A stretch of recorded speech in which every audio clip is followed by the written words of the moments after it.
Yeah.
Welcome everyone back to week 2, tournament number 2. Of course, my name's Ryan Retro Bernard, joined today than none other than Jack Zerfa Kelly. How is everyone doing in the chat? Do let us know. It's an exciting one today, of course. The second tournament of 6 right here this weekend, branching from Thursday to Saturday. Over 1,500 trios signed up today. As you can see on screen, all the sign-up dates, and if you wish to get involved, go to Razer Invitational.com, and then from there on out, you can see this exact graphic. Scroll on down, there'll be a little button that says Join Tournament, and from there on out, you can sign yourself up and 2 other players to partake in a very awesome event. Nonetheless, it is an exciting one today, and of course, 6,600 euros up for grabs, by Saturday, where we'll see one team take home the crown of the second tournament of 6. But of course, there's more than just stuff to give away for the players. We've got lots of giveaways going on as well.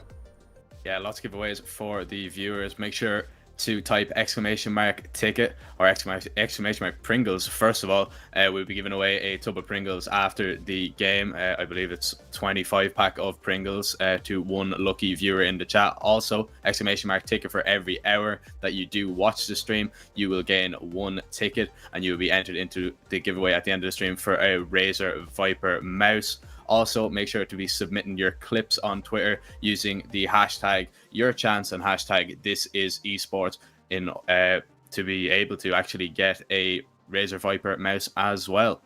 Of course, and if that isn't enough, then you can go to RazerInvitational.com, where we're doing an absolutely whopping giveaway. 3 lucky winners will receive so many peripherals. There's an Intel i9 up for grabs. There's a Seagate FireCuda 510 1TB SSD. There is so much up for grabs for the viewers at home. I see a lot of you now spamming !Pringles and !Ticket. Keep dropping those. The Pringles expires at the end of this game, but of course you can get up to 6 tickets throughout the weekend, and the winner will be drawn at the end of each day to win an awesome Razer Viper mouse. Nonetheless, I'd like to mention the competition that we've got going on today, and I was sent a message earlier by a good friend of mine letting me know the sort of plays that we've got in this week, and there is a very stacked lineup coming in today. We've got the likes of Refsgaard, who is a Danish professional. We've got Finex, Kiko, Flick, Minato, Browner, Savid, Kura, Kezix, Dekiptos, Mexi, Verox, and Michael as well. There's an opportunity for Vadal, Noah, Aqua, Chapix, Tayson, or Resonate to play as well. Apparently that is rumoured. So of course, if you're a Fortnite fan and you've got any of those people as a supporter, then do let us know who you're supporting down in the Twitch chat. Of course, if you're watching on YouTube or on Facebook, the giveaways are Twitch only. So make sure to come on across to twitch.tv/Razer and get an account if you haven't already. Make sure to drop us a follow as well so you don't miss the next couple of days where we're going live for, of course, the second and the third day. And as I mentioned, there's 3 days to this weekend as such. Obviously, we're starting on a Thursday. Today is all 1,500 trios playing across the Europe, I guess, to compete for the top 500. The second day will be back tomorrow at the same time, where we'll be talking about the top 500 teams that made it through from the first day. And of course, final day, the top 33 trios across Europe that have signed up today to make it into that opportunity to win a whopping prize pool. Of course, 4,800 euros, if I'm correct, for first place. It might be slightly more or less. I'm not 100%. I may have just messed that up completely, but I think it is around that mark. So definitely a lot of money up for grabs overall. And of course, as we mentioned earlier, if playing isn't for you, then there's also giveaways going on throughout the week and the weekend that you guys can get your hands on. I mean, you know, lots of giveaways going on. Hopefully, lots of interesting Fortnite to see. You know, you called out a few of the players there. You know, the standard of player is going to be really, really high, the same as last week. You know, we had, I believe, Tyson and Resonate. They won the first day. Overall, I think they couldn't play the next few days due to scheduling and stuff, which is fair enough. But you know, we had a really, really smooth run event. Everyone took part. Everyone seemed to have a good time while they were playing. And you know, some people came away with some really great prizes. So you know, hopefully more of the same this week. I'm really excited for day one because we get to see just how aggressive players are. Players that really, really like to, you know, W key pretty much in these lobbies. They really like to get aggressive. Of course, there's only 5 games across today, so everyone will play 5 games all together, and then the top 500 will advance to tomorrow, and then after that the top 33 trios will advance onto the Saturday. So some really interesting games coming up. I hope we have some a lot of good action for you guys to watch at home, and it should be pretty interesting.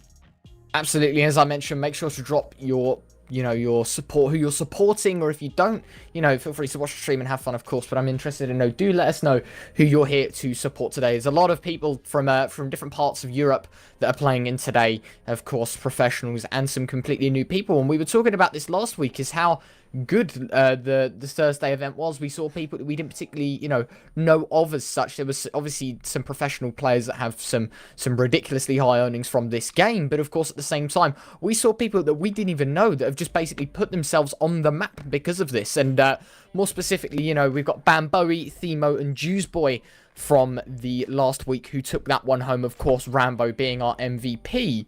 So, maybe we'll see a return for these guys, or maybe it's going to be something completely different, something completely new, and we might see a new trio come and absolutely stomp the map. And yeah, it was really interesting to see, Bamboey, Themo and Jewsboy take it home. I believe Rambo was in second place with Wits, and I can't remember the name of his trio, but or their trio, should I say. But the final day was really interesting to watch. People, there was a lot of prize money, won. It's going to be the same again. Maybe people might try their hand again. We might see Themo, Jewsboy back trying to get a little bit more money, add a bit more line into their pockets, as one would say. But it should be really, really interesting. I'm really, really excited, and I can't wait for us to get started. Of course, and for those of you that don't understand the points system, hopefully we'll be able to bring that up on screen in just a second. But it is quite an interesting one, of course. 70 points, for placing first overall. 5 points per kill. Lots of points up for grabs, of course. You can see on screen right now exactly how it works. From 17th place, it's +3 all the way up to 3rd. Then it jumps to 56, and of course, first place grants you 70. And we were talking about this in the pre-game. 14 kills for a victory royale.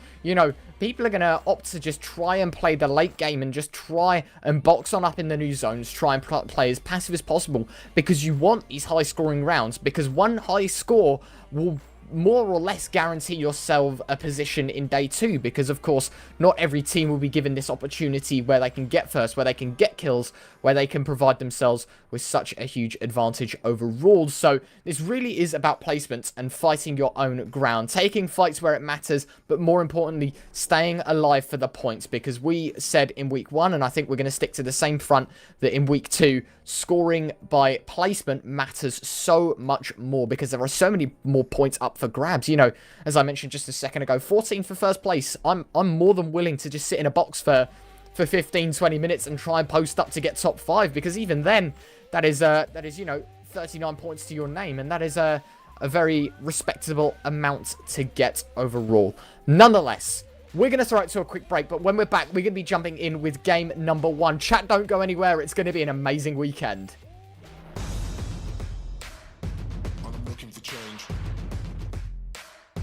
You ain't letting me play. You ain't bringing me down now. I'm the talk of the big town.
Welcome back, everyone. We're live with game number 1 of 5 of the Razer Invitational EU Fortnite event. Of course, I'm Ryan Retro Bernard, joined today by Jack Turf Kelly.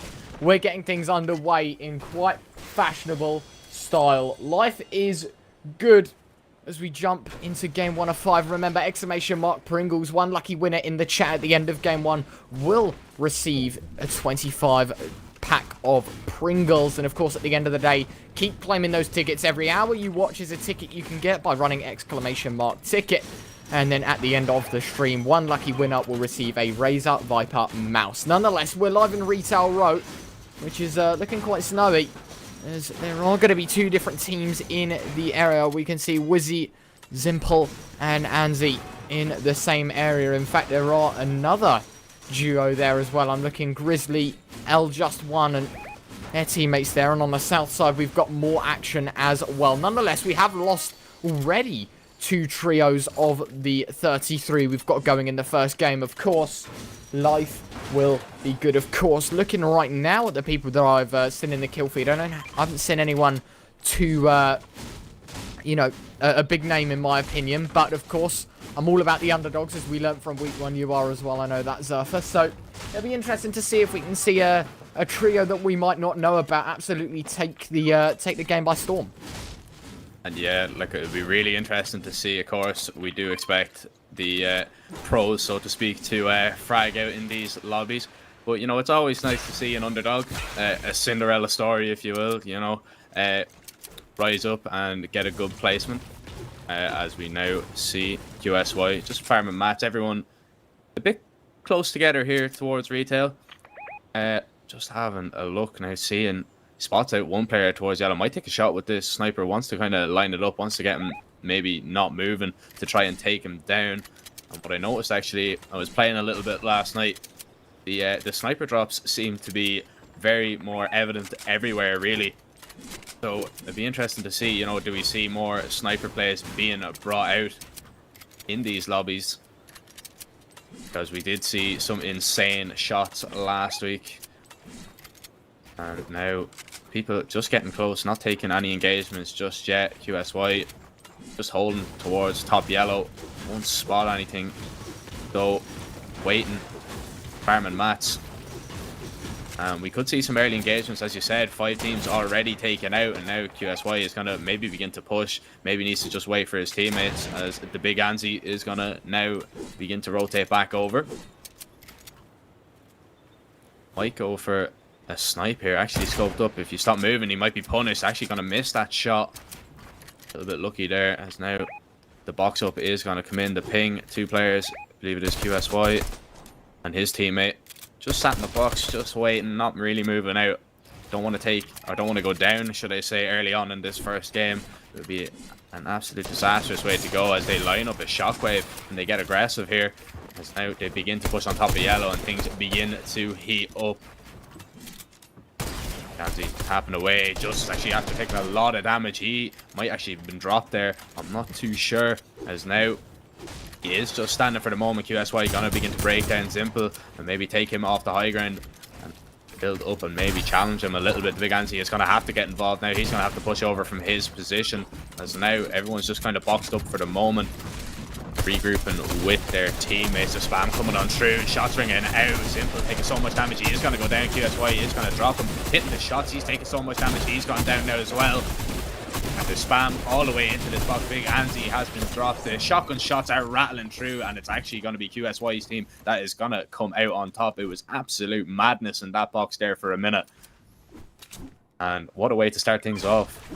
Absolutely, and all 3 players stay alive as well, which is the most convincing bit about it. With everyone remaining alive, you know, they now have Retail Row majoritively to themselves. There is another team towards the south side that they do have to be careful of, or rather the opposite side, but still every opportunity in this game to come on in. Nonetheless, we're going to jump right back into the action towards the swampy area of the map. Of course, shots rattling on through. There was a rift being popped there, and so it'll be Ziku that'll look to take the rift as well, and he will, of course, gonna try and drift on down, spot out the play that they were chasing. Unfortunately, too little too late, as they'll just circle the area, make sure no one's around, and make sure everyone is happy with their positioning in the meantime.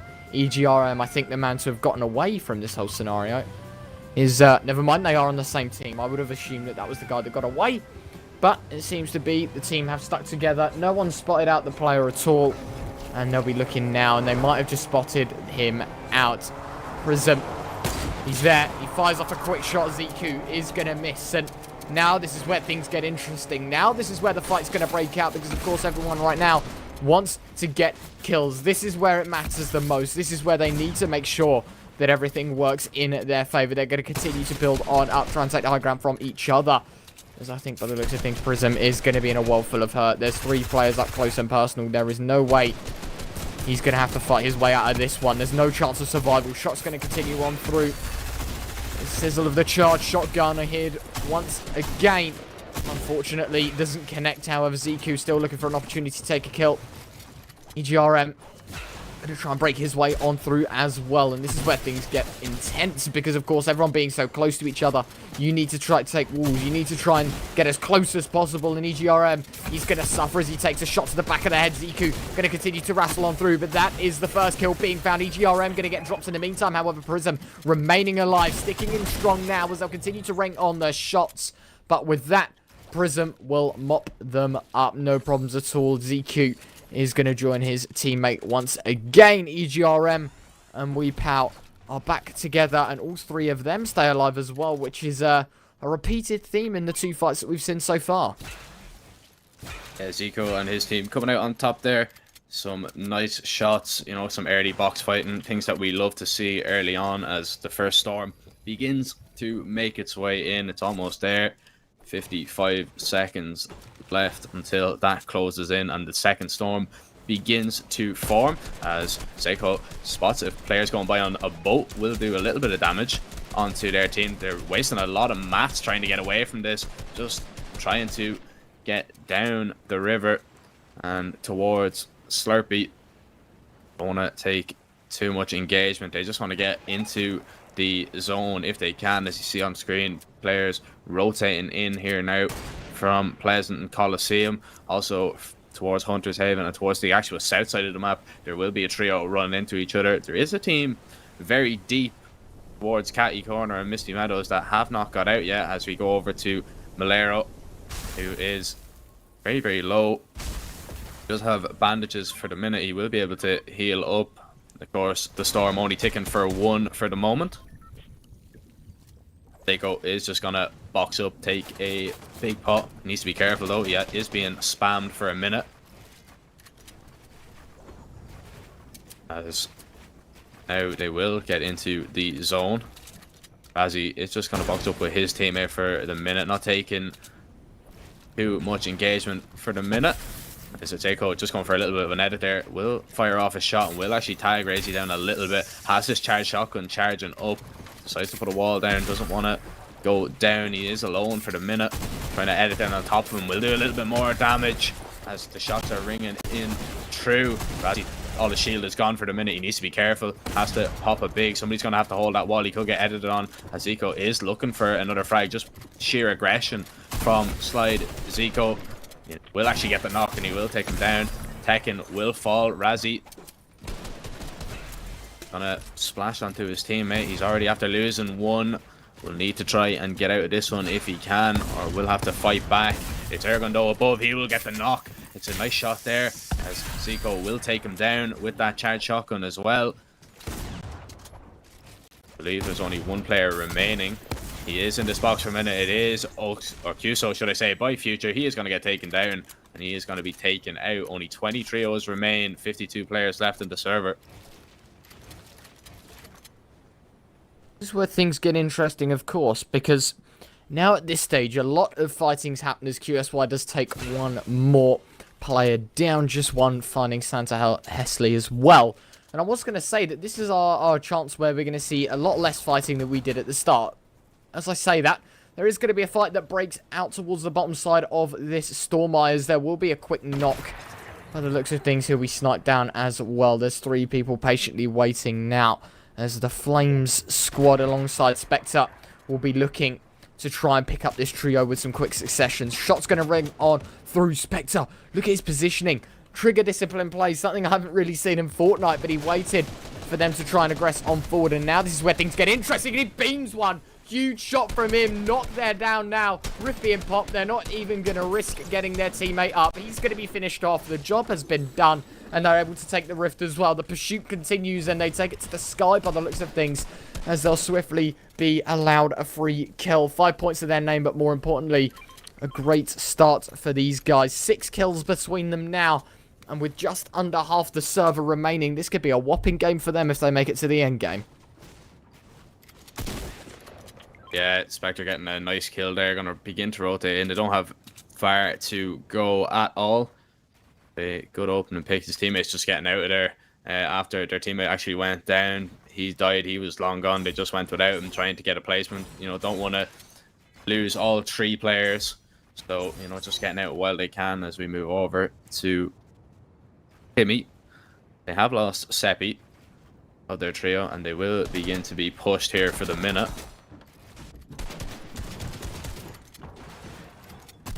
Now, they will just begin to move on down. Rift pops. They are going to get away. Not going to chance anything right now. They're just going to try and get out of the area. Of course, Seppel the man to fall earlier from the home invasion. They were sitting nice and cozy in their box, and all of a sudden got beamed from behind. So they're not going to take any risks here. They are just going to circle the area and see what's going on, where other people are, where they want to post up for this next zone. Because, of course, still 18 trios, 44 players as Neox picks up Banderas. And right now, this duo that was a trio, unfortunately, now looking for a place to stay. New zone has formed, and that means everyone's going to be forced closer and closer together. Something to note as well is the fact that, you know, some of this is actually in the water. You know, some of the zone is located within the water. So with that, it's going to be an even smaller zone. People are going to be forced closer and closer together, as now they are going to just continue to try and farm on up using these stone formations to just get themselves some extra materials as they post up ready for this third zone to collapse on in. Timmy going to try and pop some shots on out. He's going to be looking towards the northwest side, but nothing to be found of it as of yet. He's just going to wait and farm up a little bit more, get comfortable as this new zone will continue to zone on in, close on up. And you can see so many people towards that first side of the storm eye on that right side, and that's going to cause problems because everyone's going to be forced closer and closer together. By the looks of things right now, I don't see anyone too well known. I am looking right now at Ziku on his own towards the southeast side, but he's still alive and kicking. We go into Guebo de Calamar. We now go to Grizzly Sansa as they'll be looking towards Weeping Woods right now. Looking for more to do. Looking for more and more kills. They have got themselves a total of 6 so far, but they'll be looking to extend that kill count and get themselves higher and higher up on that scoreboard, of course. Top 500 go through to that second day, so it's all too important that they get themselves some kills, get themselves some points, and make sure they can actually survive the late stages of this game. And yeah, just rotating in. Just want to get in, get boxed up, hopefully. You know, don't want to take too much damage while doing so. Want to farm a few mats on the way as well, because you are going to need them in this zone, as it's going to be fired off. No damage going to be taken on either side for the minute. Just, again, farming up too. You just want to get as much hard mats as you can, especially for these late zones, because people are going to want to spam. People are going to want to try and get into your box, and if you have just wood available, you know, you are going to get punished for it. Your wall will go down quickly. People will be able to take it a lot faster, and they will be able to output a lot of damage on top of you, as Grizzly is Santa now just building up, having a look for a few players down below, but they're actually just going to box up now for the minute. Might just begin to take a little bit of control towards this building, which I believe is on fire. Somebody must have the Dragon Breath shotgun. As now, just again, getting in, farming up as many mats as they can, you know, waiting, preparing for the next storm to come in for them to get involved in, as Guebo de Calamar now boxed up with his teammates. We actually have a look at the storm here. No Nobody really in just yet. Only a few teams. There's still going to have to be a small rotation from maybe a few players. So it should be interesting to see, will the players rotate early? Will they box up and then begin to hold these teams that are stacked by the restaurant at the minute? Because there's a lot of teams very close to each other. And they could get punished for that on their fast rotates if they leave it too late. Absolutely. Moment of silence now as teams will just continue to post up, not give all too much away. Just make sure they survive this zone. Make sure they get themselves in a nice position ready for the next zone after this one to come on in. Because, of course, there's less than 25 seconds now until that zone will continue to move on in and push all these teams closer and closer together. Just under half the lobby are still in this right now. 40 players, 16 trios, or rather 16 teams remain. And so this is where things get mighty interesting, of course. Teams getting squished closer and closer together will mean a lot more problems for teams that have this low ground. Teams that have to rotate in, they're going to get punished for it because everyone else is simply waiting to capitalize upon other people's mistakes. Nonetheless, 1 minute now until this zone will fully form. And that will be that for Storm number 4. They've got to continue to make the move on in. They've got to get these rotations sorted because, as you mentioned, you know, the zone might only tick for 1 or 2 at the early stages, but towards the later stages of this game, it will tick for an awful lot more, and people have just got to be very cautious of that one. This is where rotations will start to happen, and this is where utility will start to get used. And as I say that, there is going to be a rift popped. I'm wondering if they're going to follow suit and use it themselves. They won't. Instead, it is going to be Flames 9 o'clock to try and beam them. In fact, I think he has just jumped into the rift and gone for himself.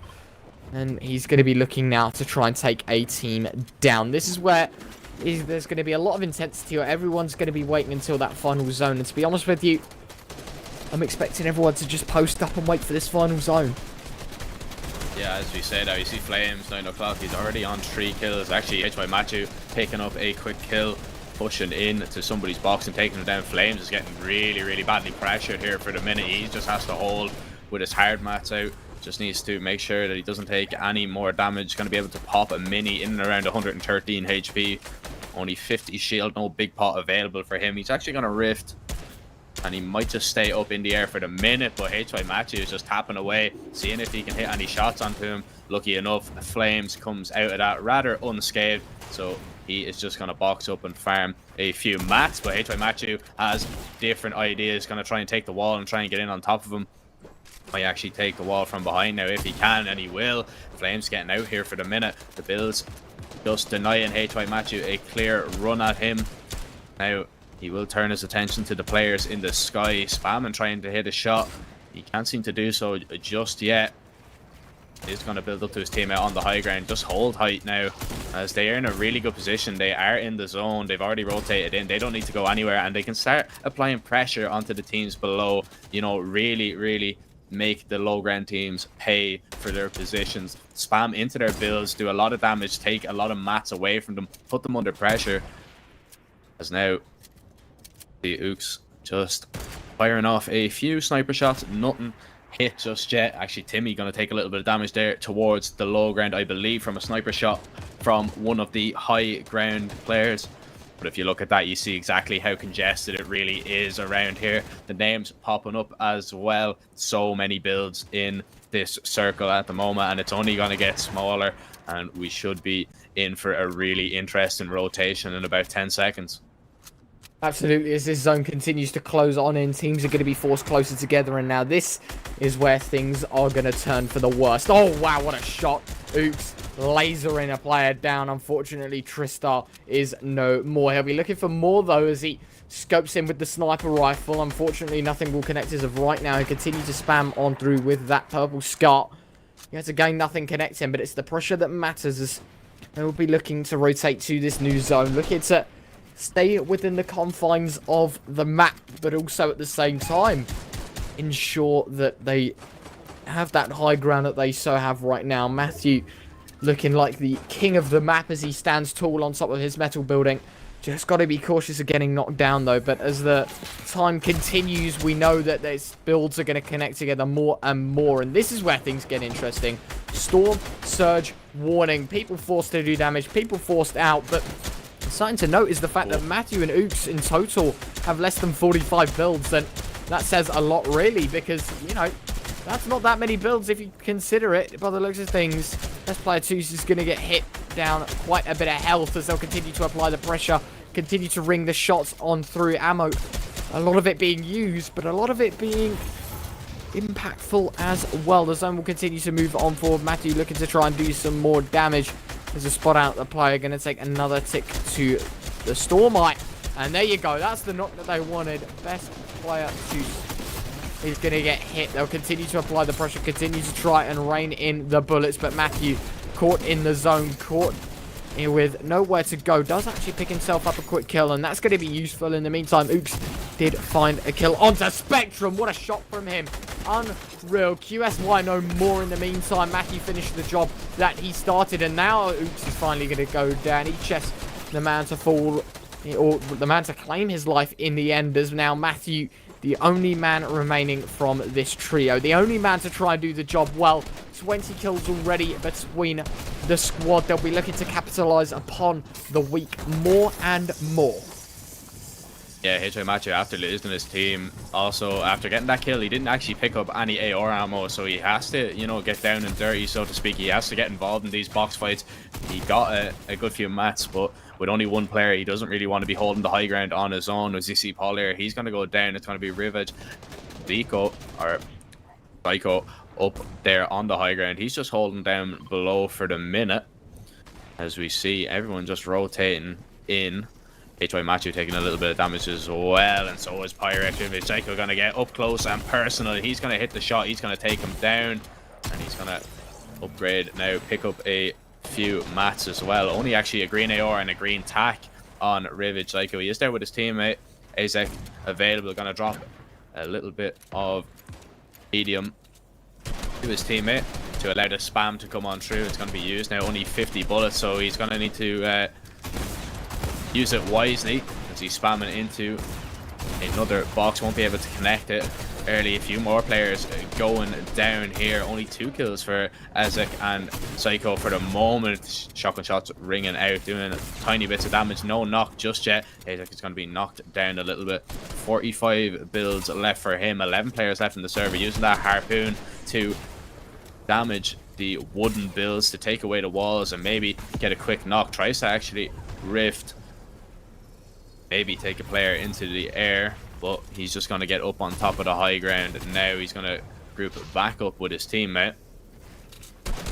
Now he's going to get back down and involved. He's going to keep on spamming through, but he's only 16 bullets left. He needs to be careful with all the ammo that he's using. He is taking a roof down. He's headed down. He hits the first shot. He's tagging them up an awful lot, but won't be able to get a kill. He needs to try and get through those builds and get into the zone. He's only 40 HP, so he needs to be careful how much damage he is going to take. Drops on through, is able to hit a shot, won't get a knock again. Still player, still standing up. He's actually going to get edited on. He's going to get pushed and he's going to get knocked, leaving Psycho on his own. A good fast kill there. 8 players left, 4 teams. And now Psycho, he's left with 42 builds. He is up on the high ground for the minute. Shockwaves are going to be used, maybe to challenge for the high ground. Matchup taking a lot of damage. He's actually going to go down. Aerobus picking up a knock and a kill. Maybe he's taking down ES Reefer as well. 2 players left, and I believe it is a 3-on-1. Psycho is up on the high ground. He is taking damage from the storm, and he is going to actually get the kill. He won. Wow. He hit all the shots. How is that happened? I don't understand. Another 1 versus 3 for another player within the server. A great job from him, and more importantly, that is going to be a huge scoring game. 70 points for the victory royale, plus all the extras and the sprinkles on top in terms of the kills that he got that game is going to deliver greatly. Congratulations to them. Of course, we've still got more games to come, but more importantly, the winner of the Pringles giveaway, I'm proud to announce, is the man of Nick ZYX. Thank you very much for participating, everyone. Nick ZYX. Make sure to have your whispers on. Someone will contact you very, very shortly on how to get that. But of course, if you didn't win that, then if you still have an opportunity to win, drop !! ticket in the chat, and it'll tell you more and more about how to get your hands on a Razer Viper mouse. Nonetheless, we're going to jump back into the Intel moments where we saw an interesting start of Retail Row. A lot of shots ringing on through, but as time progressed, more and more players just disappeared from the server. By the looks of things, though, it was quite an easily controlled game. ZQ finding a lovely edit onto Razy there, and with no problems at all, he was able to remove him from the server. They'll continue on forward. This shot, wow. In fact, it wasn't Ooks that landed it. It was his teammate, Hi Matthew. But still, that shot in the air is unreal. And then Ooks just continuing the spam. How filthy was that? I think he only managed to get 3 bullets through the builds, and he just absolutely lasered Trista through the wall there. But they did continue to spam on through, and this is where things got mighty south, because they tagged him 4 times in a row, 23 shield, and then another lot of 23 each. And then from there on out, they tried to continue on through. They tried to pressure, but even at this stage, look at the amount of kills they were given, and they'll continue here as well. Zardko, finally went down, but still Ooks and Matthew left to try and carry it on through. Ooks finally went down, and look at the kills, you know. There was 16 kills between them just then, and then they continued to aggress on forward. Zyko, the man to do it in the end, however, as he was able to pick up a quick kill onto Pyrex, and then he knew that he had to chug splash his way back through, get to full health, drop the nade there, tried to build on up, and unfortunately did not make that work. But he made light work of his opponent's lovely double of shots there, and with that, he was able to claim the first victory of the 5 games we've got going on today. Congratulations to them, of course, and you can see right now exactly where it is. And I mean, surprise, surprise, Benji Fishy, Mr. Savage, and Nate FN up on top. And of course, second place, Maggle, Peripherals, I'm going to call him, and Lazen. And of course, from last week, we have Wave Janice, his team as well, and Alex and Squeeze. But looking down the list, we still got Putrick there. I see Queasy, I see Kaizen, I see Blackie. I see a lot of names. This is looking unbelievably stacked.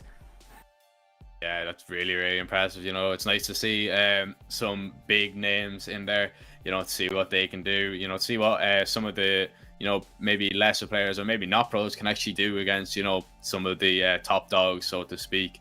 So it'd be really, really interesting. I still can't get over that, how that 1v3 was won. Well played indeed, but you know, hopefully we'll have more of it coming up in game 2. All right, guys, we're going to send it over to a quick commercial. Don't go anywhere.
Welcome back, everyone, to game number 2. An interesting start where we saw Benji, Nate, and Savage take first place overall on the scoreboard. But will there be a new king to the Razer Invitational Europe Day 1? Of course, we'll find out very, very shortly in game number 2. Do let us know in the chat who you're rooting for today and who you want to take this one home, as we'll be keeping a close eye on exactly what people think.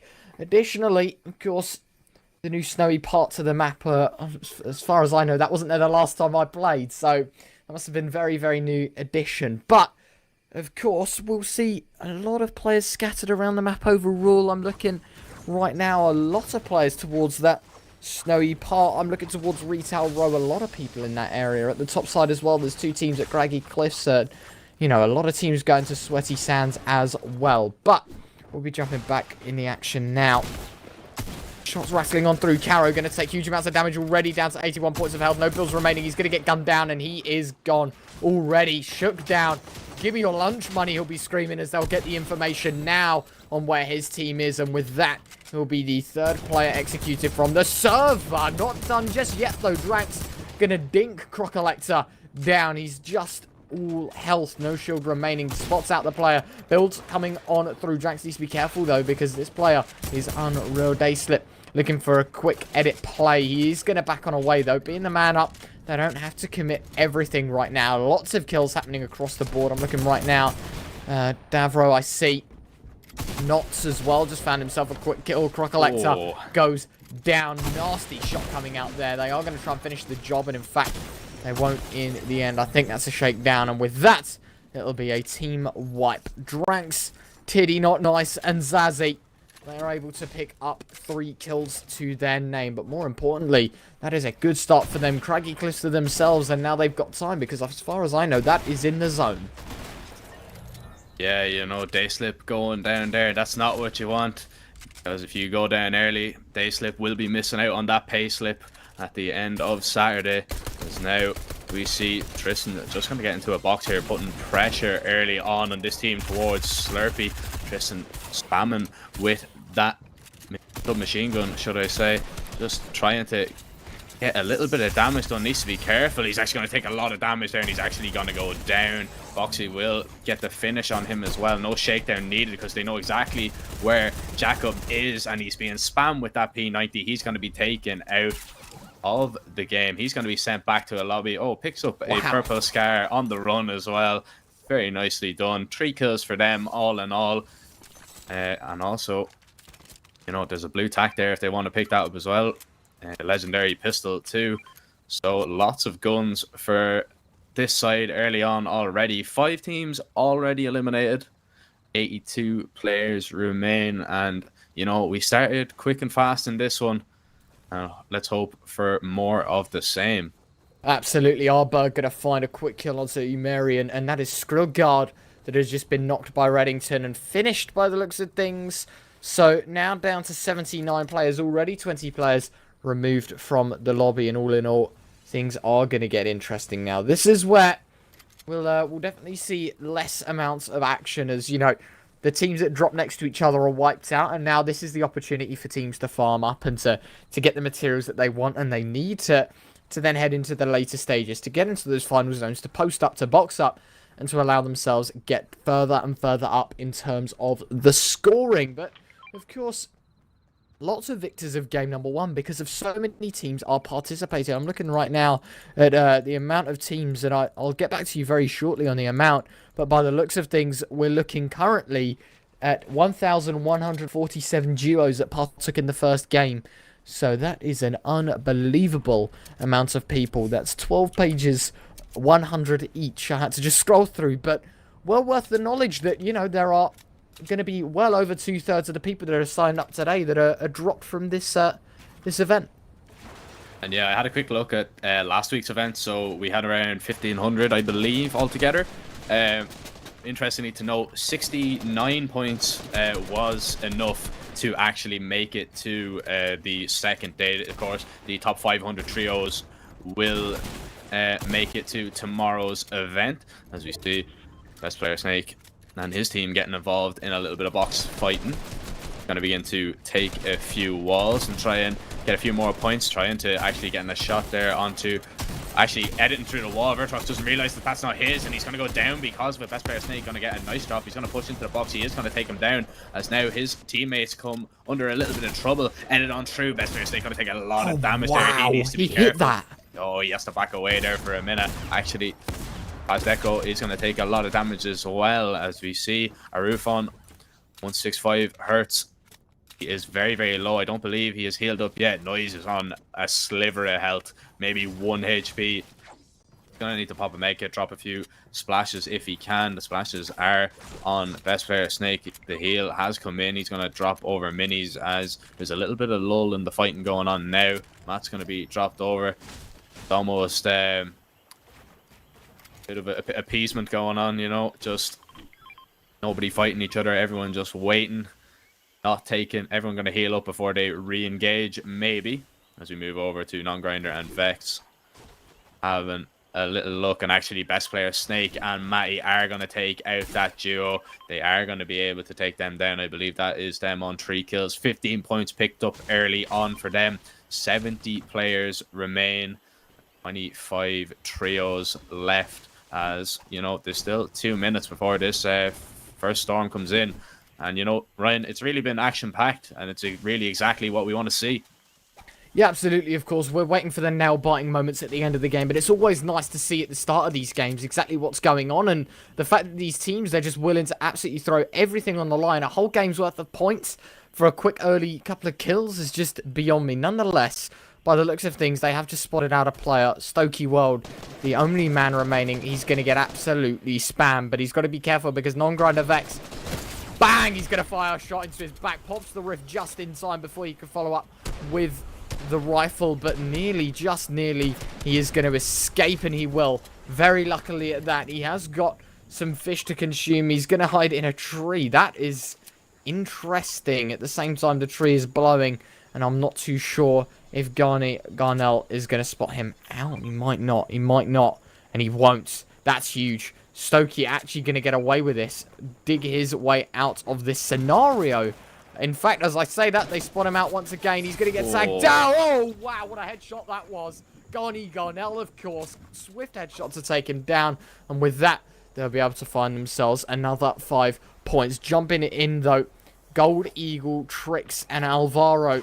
They are going to be towards the western side of the map. Katana equipped for Trix as he'll be looking to pick up some materials, but he's got to be careful of the people ahead of him. I see Franzberg and Alfberg, 2 competitors just up ahead. And they've got to be very cautious that they do not cross paths. But if they do, they've got to be careful because, of course, this only ticks for 1, but these slow ticks for 1 will slowly add up. And over time, of course, that can only mean one thing, and that is that it does considerable amounts of damage. Nonetheless, Trix is going to pick up a flopper and get back up to a suitable amount of health as they'll continue use these rock formations to get on down, but they are heavily in the zone right now. It will continue to tick, it will continue to do damage, and that's quite a scary thought. You know, this team not too far away from the zone in terms of placement, but they've just got to be cautious because this will continue to tick on down and waste more and more healing. Nonetheless, right now, we jump back into the action as a third of the teams have been removed from the server. 62 players remain as Avatar Jumper will run towards his team. Does not want any part in that engagement, and with that, they'll be looking to swiftly just back on away. They have found themselves a lovely loot llama, and they'll pop that and get themselves some lovely loot on top of that. At the same time, Nako looking to try and take down the Avatar players. Avatar Jumper, to be precise, down in the building below. But now, this is where we've seen a lot of quiet activity coming on. Not really too much going on.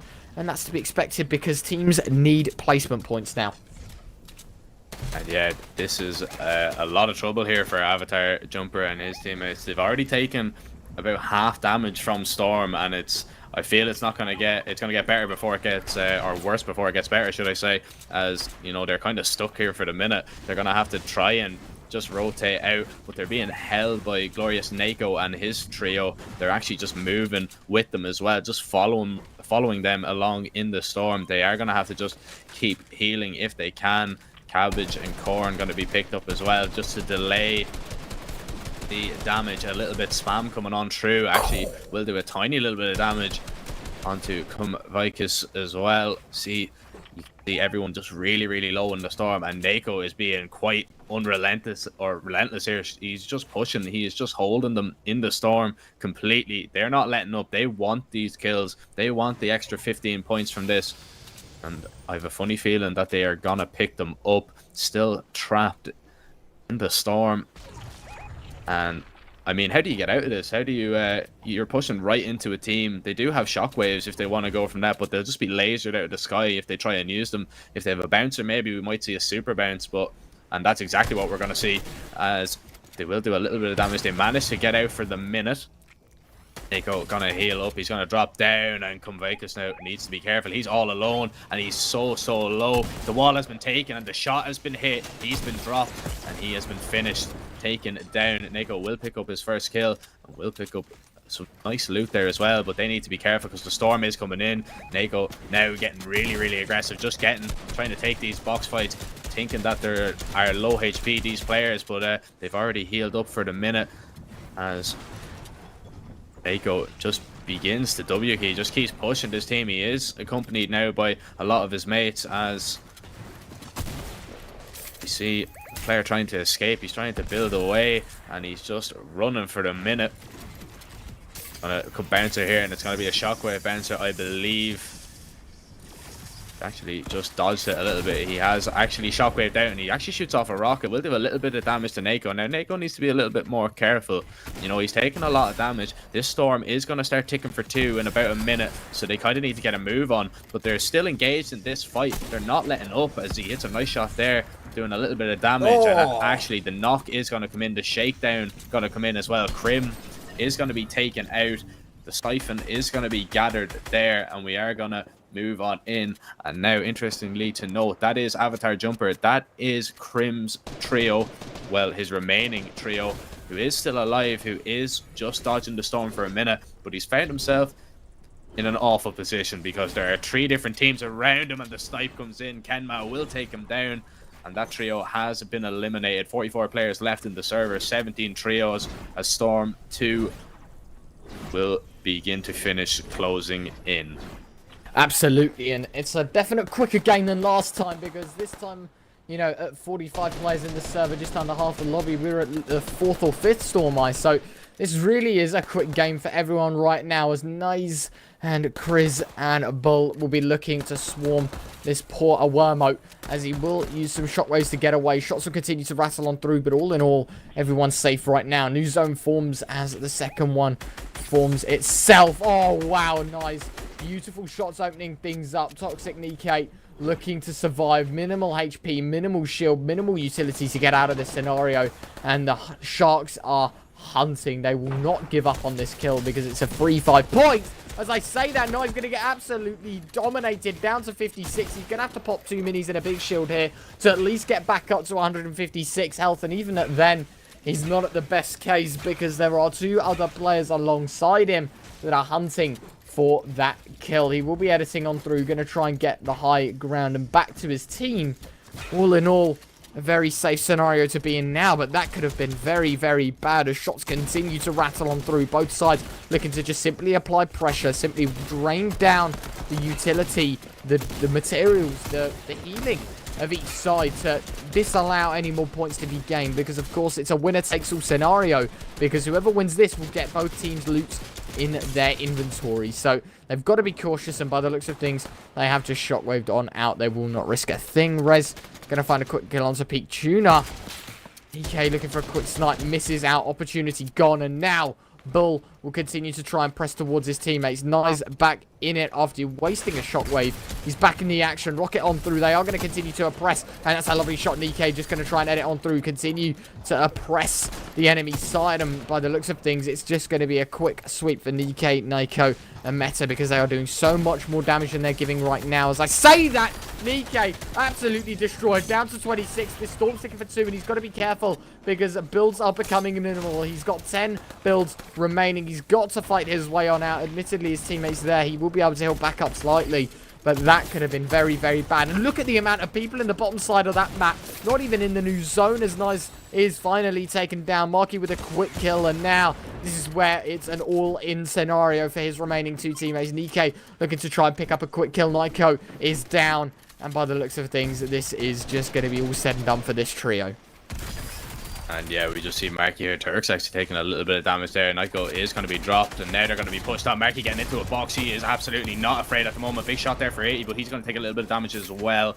Now, just going to box up for a minute, edit on through. He hits the shot as Mira tries to get away, or Meta, should I say, tries to get away. Spam coming on through. Marky needs to be really careful. He's only 3 HP. How is he not down yet? Actually hits a shot there as well. That's absolutely ridiculous. His fast edits coming on through, and look at the speed that this man is just building, tunneling, tarping away, trying to get away from this team, but he's getting pushed. He's getting punished for being such low HP. Nikke will take him down.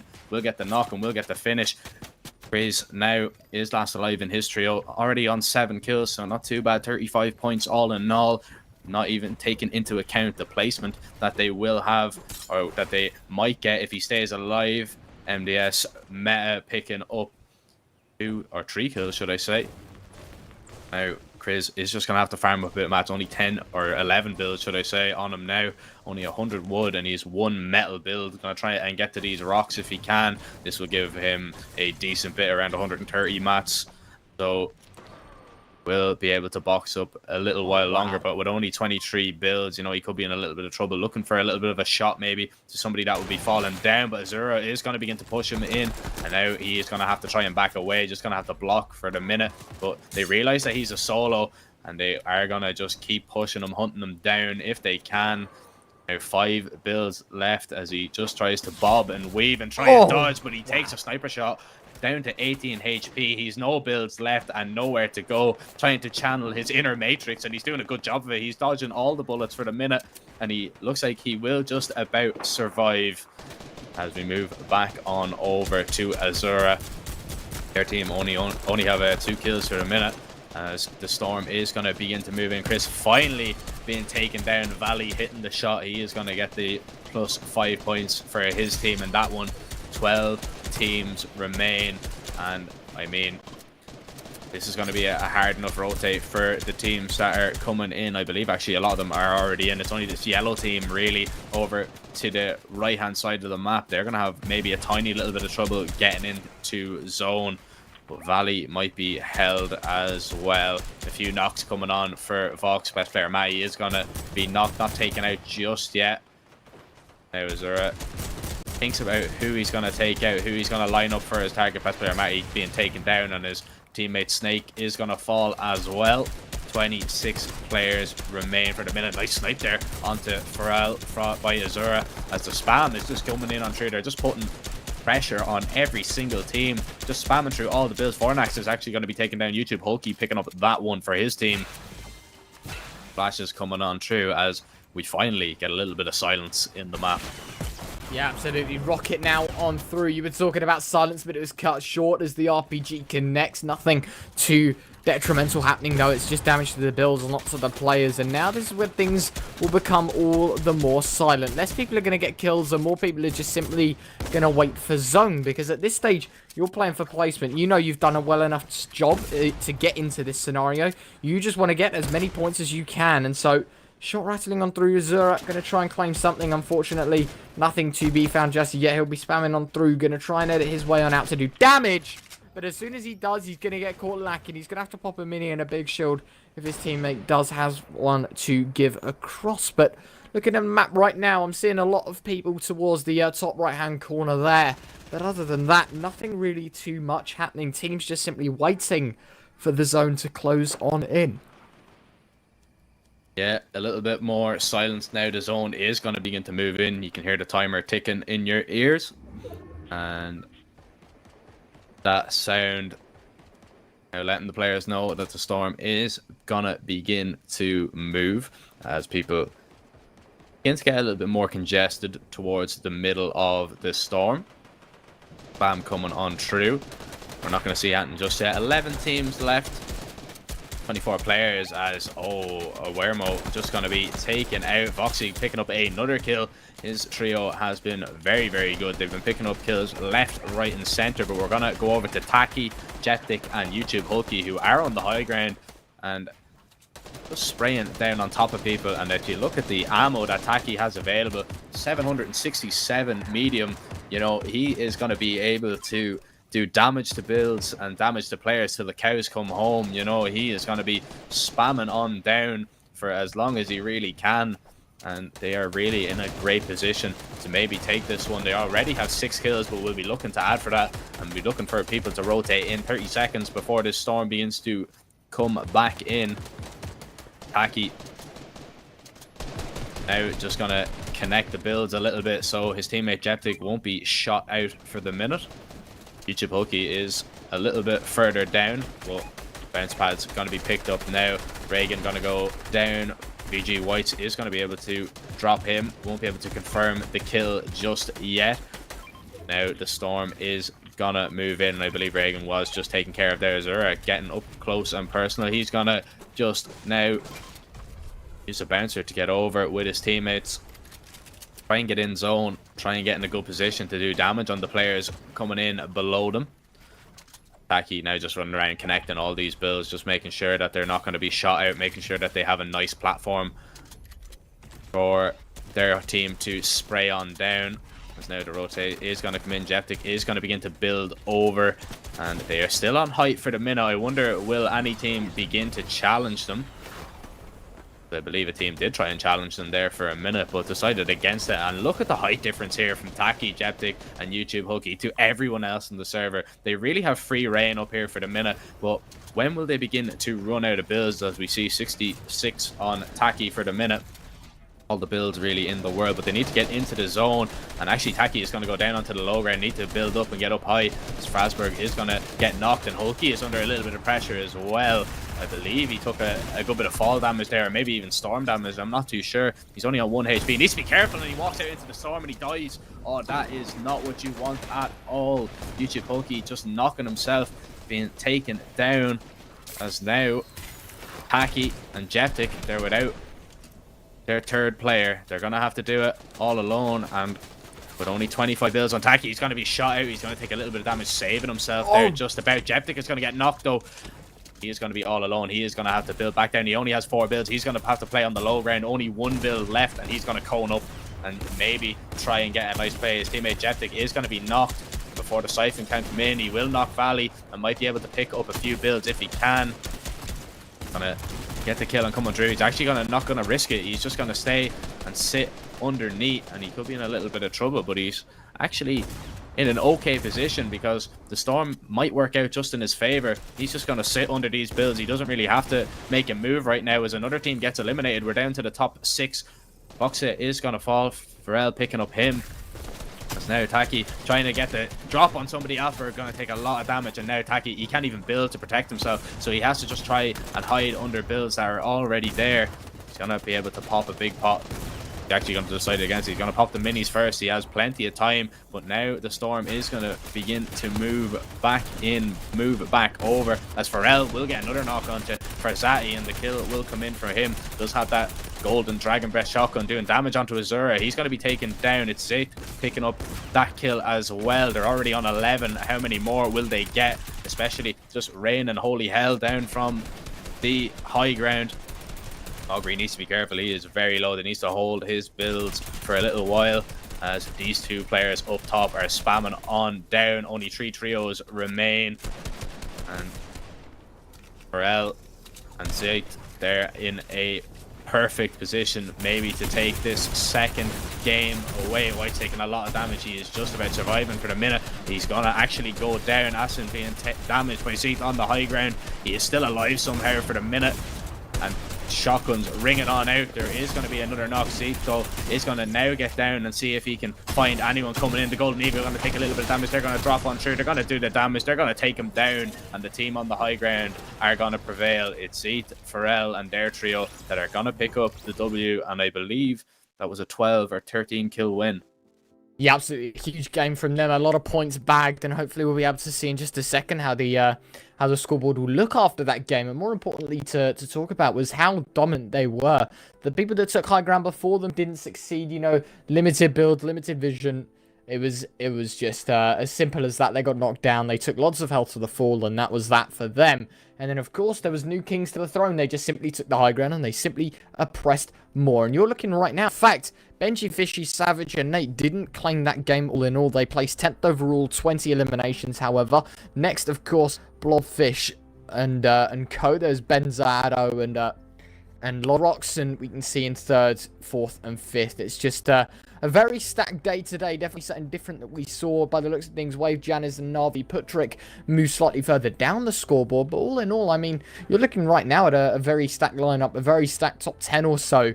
And I'm interested to see the dynamic of these lower teams we haven't exactly heard of yet, that can actually come up and prove themselves. It's an interesting board, as you can see now on the right-hand side, just by my face cam. You can see the breakdown of how points work exactly for each team as they'll scroll through that there. Wave Janice, of course, picking up a first place victory royale in the first game. Second place, I didn't get all too much in terms of that. It wasn't a great game for them, but they were able to keep a decently high space. Interesting to know, though, the fact that Benji, Fishy, and Co. number 1, averaging right now 146 points a game. That is unreal, that statistic. And yeah, I mean, like the first game of first place with 46 elims. I mean, 10th place then the second one with 20 elims. Although they only finished 20th place with the elims, they get 84 points. It's absolutely huge. They've got 208 from the first game. You know, they're definitely already qualified for tomorrow. It's just really impressive. As we go over to our intel moments here, best player Snake gonna get the knock there. He's gonna get the kill. As now we go over to Stokey World, who is just alive for the minute. He is gonna pop a rift and just try to get away here. And Nako actually hitting that shot. That was absolutely insane by him to hit that. There was such a small gap, and did manage to hit it. Of course, Meta and Nako holding Krim and his team in the storm there. Very relentless, you know, not letting up, just keeping them held in. And then towards the end of the game, we have Zeet, Pharrell up on the high ground, just raining down on top of the teams. And it's very hard, you know, when you're on the low ground, especially with a team like Zeet and Pharrell and Valley. I know Valley was dead, but, you know, they just went up on top of the high ground. They did all the damage they could, and they came out with the victory. Yeah, absolutely a great game from them, and more importantly, I think to highlight as well is how dominant they looked in that game. Game 2 in the bag. Of course, we still got 3 games to go for the day. We're going to jump into a quick break, but when we come back, we'll be jumping right back into Game 3. Don't go anywhere.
Hello, ladies and gentlemen, and welcome back to game number 3 of the first day of our second tournament of the Razer Invitational Europe. I am Jack Surfer Kelly, joined, of course, by Ryan Retro Bernard, and we've had some really interesting games so far. Let's hope for more fast plays coming up here as we're going to get straight into the action. Show is going to begin to push. He does have a blue tack, and he's already done a little bit of damage. Nurkaz is going to be knocked here as his teammate now begins to push on Show, trying to find a kill if he can at all. But now Dogger in the street is going to get a bit more inquisitive and get over and involved as well.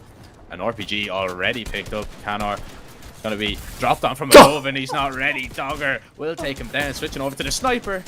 And oh wait, that's a bot. Never mind, I won't get excited about that too much.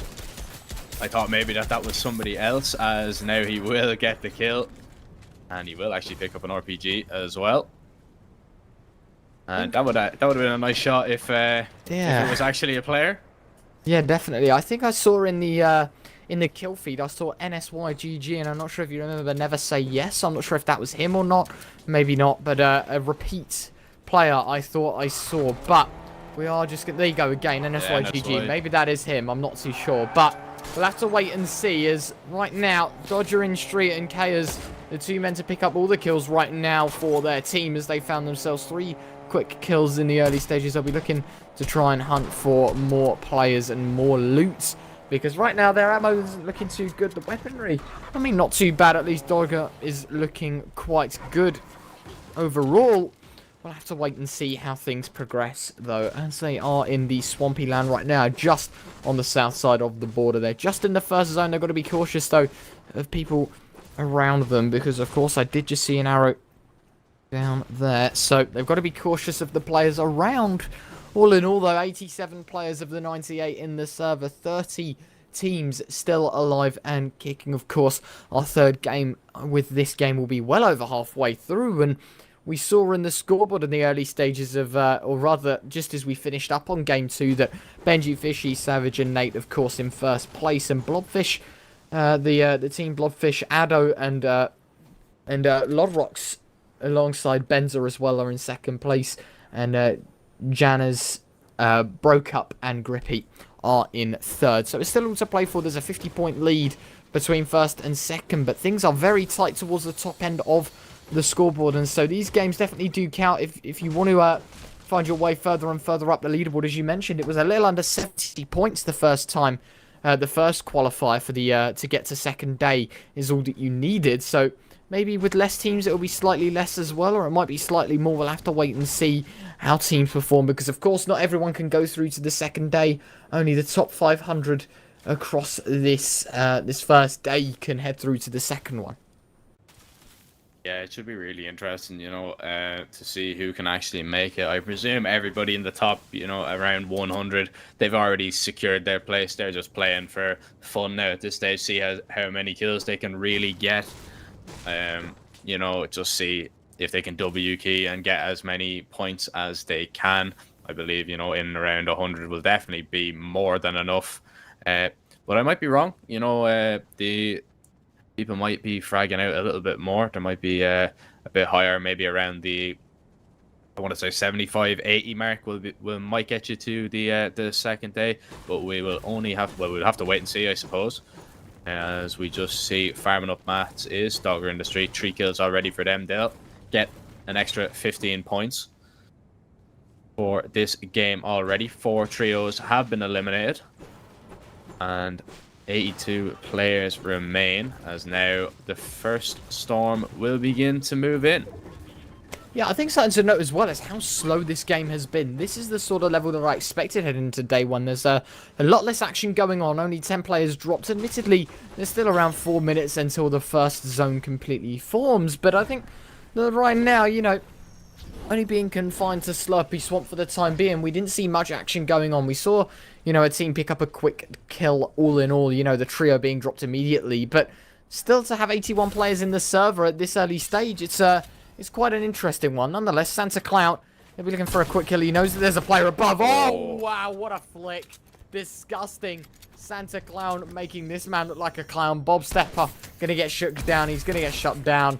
And with that, oh, are they gonna pickaxe him? Nope, they're gonna kill him. I thought they were gonna try and BM him even more. I expected an emote or something, but they get the job done. They move on. They try and get another kill.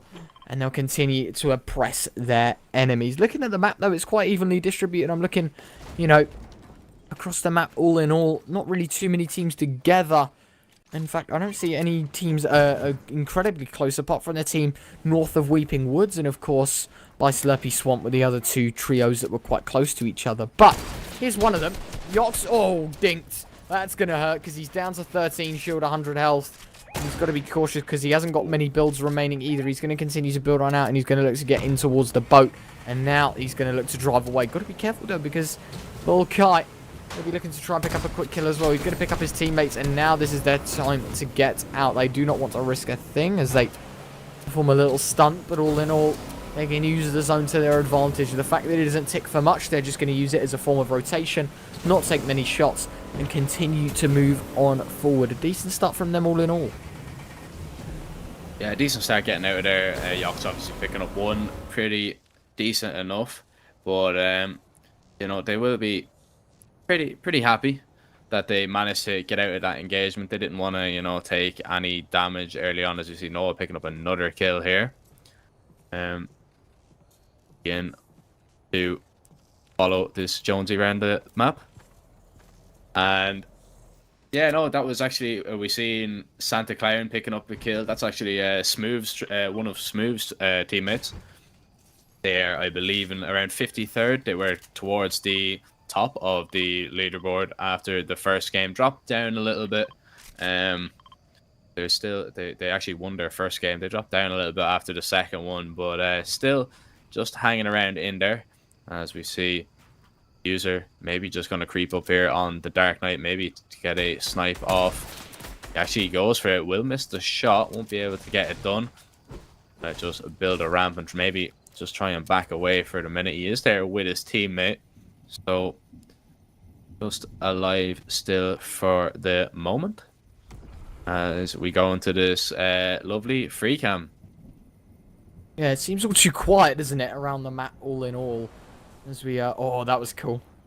Dropping through the dam there, and there we go. There's the action. That's what we wanted to see. More people grouped up close together by the looks of things.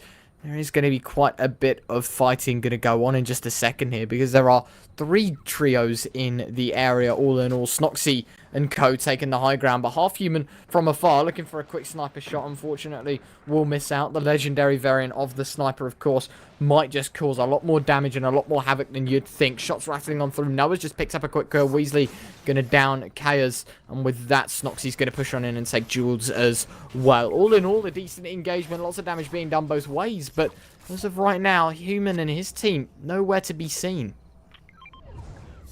Nowhere to be seen for the minute. Gonna farm up mats here. Is Half Human just gonna see for the minute. Actually, there's a team rotating in from behind Half Human and his trio. They are still in the zone. We're gonna move over now to Psycho and his team. The Snoxy picking up 2 more kills. Dogger in the street is actually gonna go down.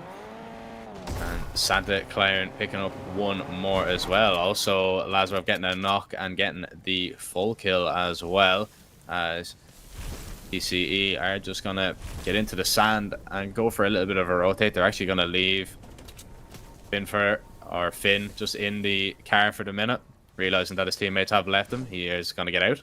I'm going to move back over to Sweaty Weasley. Already on 3 kills are his trio, looking to pick up a few more, but looking to rotate into zone. Snipe coming on in, won't be able to hit them, but they will need to get a move on because the zone will start moving in a minute. We're going to go back over here to User, and I'm not going to read out all those numbers. He's going to take the high ground. Actually, a little bit of damage being done. He actually hits a shot there onto Narox, and teammate is going to have to back away as well. 2 players really low on this team, and they might begin to get aggressive. Begin to push on in. NSY, never say yes, picking up 2 more kills as well. Best player Jack as well. Get a full kill onto Bob Stepper. And I mean, But actually allowing that team to heal up there that's pretty interesting, because I thought maybe that they might push and get aggressive on top of them, you know, keep the pressure on them, especially after hitting a snipe shot, and especially after, you know, another bit of damage was done and forced, I believe, Narox to back away, or I believe it was Ares actually to fall back. And we're going to see a quick little emote. They are actually trapped now below this house, and they're going to have a very tough time of getting out of here, because User and his trio are going to hold them in place. But actually, just as I say that, they're going to back away. They're going to play it safe. Yeah, that's because zone's in on them. They've got to be careful, because now this is where they're going to need to do something. I'm expecting that they have a rift fish, maybe, that they'll use to get out of this one. Pop a rift, get on out. In fact, they won't. They are just going to run. Simply get on out of the zone. They've got to do it, because by the looks of their inventories, they haven't got all too much to offer. User is going to see the fact that his teammate has just spammed on through. Get that communication. There are people that exist just behind them as they expected. And now the pressure's all on them. Shot rattling on through. User missing a vital shot. Narox looking to just try and rotate around past the players and allow himself a place in the new zone. He's got bandages to hand. In fact, he's got one bandage. In the meantime, though, on the flip side, you can see to the left and to the right the loot disparity between these two teams. Unreal amounts of loot on User, and all in all, there was a green pistol, a grey tack, and a green SMG, or a green rifle, excuse me. So, definitely a lot of differences in terms of loot right now as we head into the second zone, just about to form. Popped on. Heart has just finished off a quick kill. HP is going to start ticking down because of the storm, but it's only going to tick for one. So, all in all, it is alright for now. Got to be cautious, though, of when this zone does come in, because it will continue to do more. It will continue to force people closer and closer together, because the more damage it does, the less likely people are going to run into it. And in turn, that just means that more action is going to happen. Still, 65 players in the server. Psycho Finn looking to find a way out, but he's absolutely destroyed. 3 players hungry for a kill as they'll find a quick takedown. That's another 5 points to their name as they'll continue on forward. User actually getting caught out by Noah. Best player Jack in the meantime going to find one. And now, they've got to be cautious of where everyone is. They've got to be realizing that now everyone's being forced closer and closer together. It's going to be more inclined for a fight. Perry going to take huge amounts of damage. It's going to retain 104 points of health overall, but a very narrow miss for them. 60 players remaining still in the server, and this is the kind of server I want to see. Yeah, you want to see it really stacked towards the end game. That's really what we're all here for, you know, to see the rotations, to see how people can deal with the pressure being, you know, pushed into a tight and closed space with a bunch of enemies. As we see Sweaty Weasley, he's going to drop on down, going to take a little bit of damage because of the fire. The whole house is on fire. It is burning down. After the gas canister, I believe, was shot. Now, Sweaty Weasley having a little bit of a look. I believe there was a knock in that box. Perry has gone down. Little Snoxy able to get a kill will allow Sweaty Weasley to push up and get aggressive, and he's actually going to hit the damage onto that Travis Scott skin. Do a little bit more as now they get another knock coming on through. Snoxy, the confirm is going to come in. Sweaty Weasley needs to be careful as he will be able to get a kill onto BT Mizor, but will take a lot of damage there. And actually, Snoxy is so low. He's very lucky to still be alive. The gas canister is just exploding, and he is a sliver of HP. The flopper is going to have to be dropped for him. And it's actually 2 floppers going to be dropped. He will be healed back up to full HP. Sweaty Weasley going to drop over some mats as well. He's going to take that big pot. As now, Imp Hanley will drop down to his teammates as well. They will heal up. They do have 6 kills, so already on 30 points. They do have a lot of rotation, and also that RPG in the hands of Canley. Noah and his team, though, they're already on 10 kills, as we see. Really like that pickaxe, the Michonne skin. Really enjoy the animation on that. And actually, I believe there's a player in that cone that they need to be careful of. They actually have no idea that he's that's so there. bad. Oh, he might just stay there, though. We've got to see it. Where is it? I don't know if he's going to get up, though. I think he might just stay still.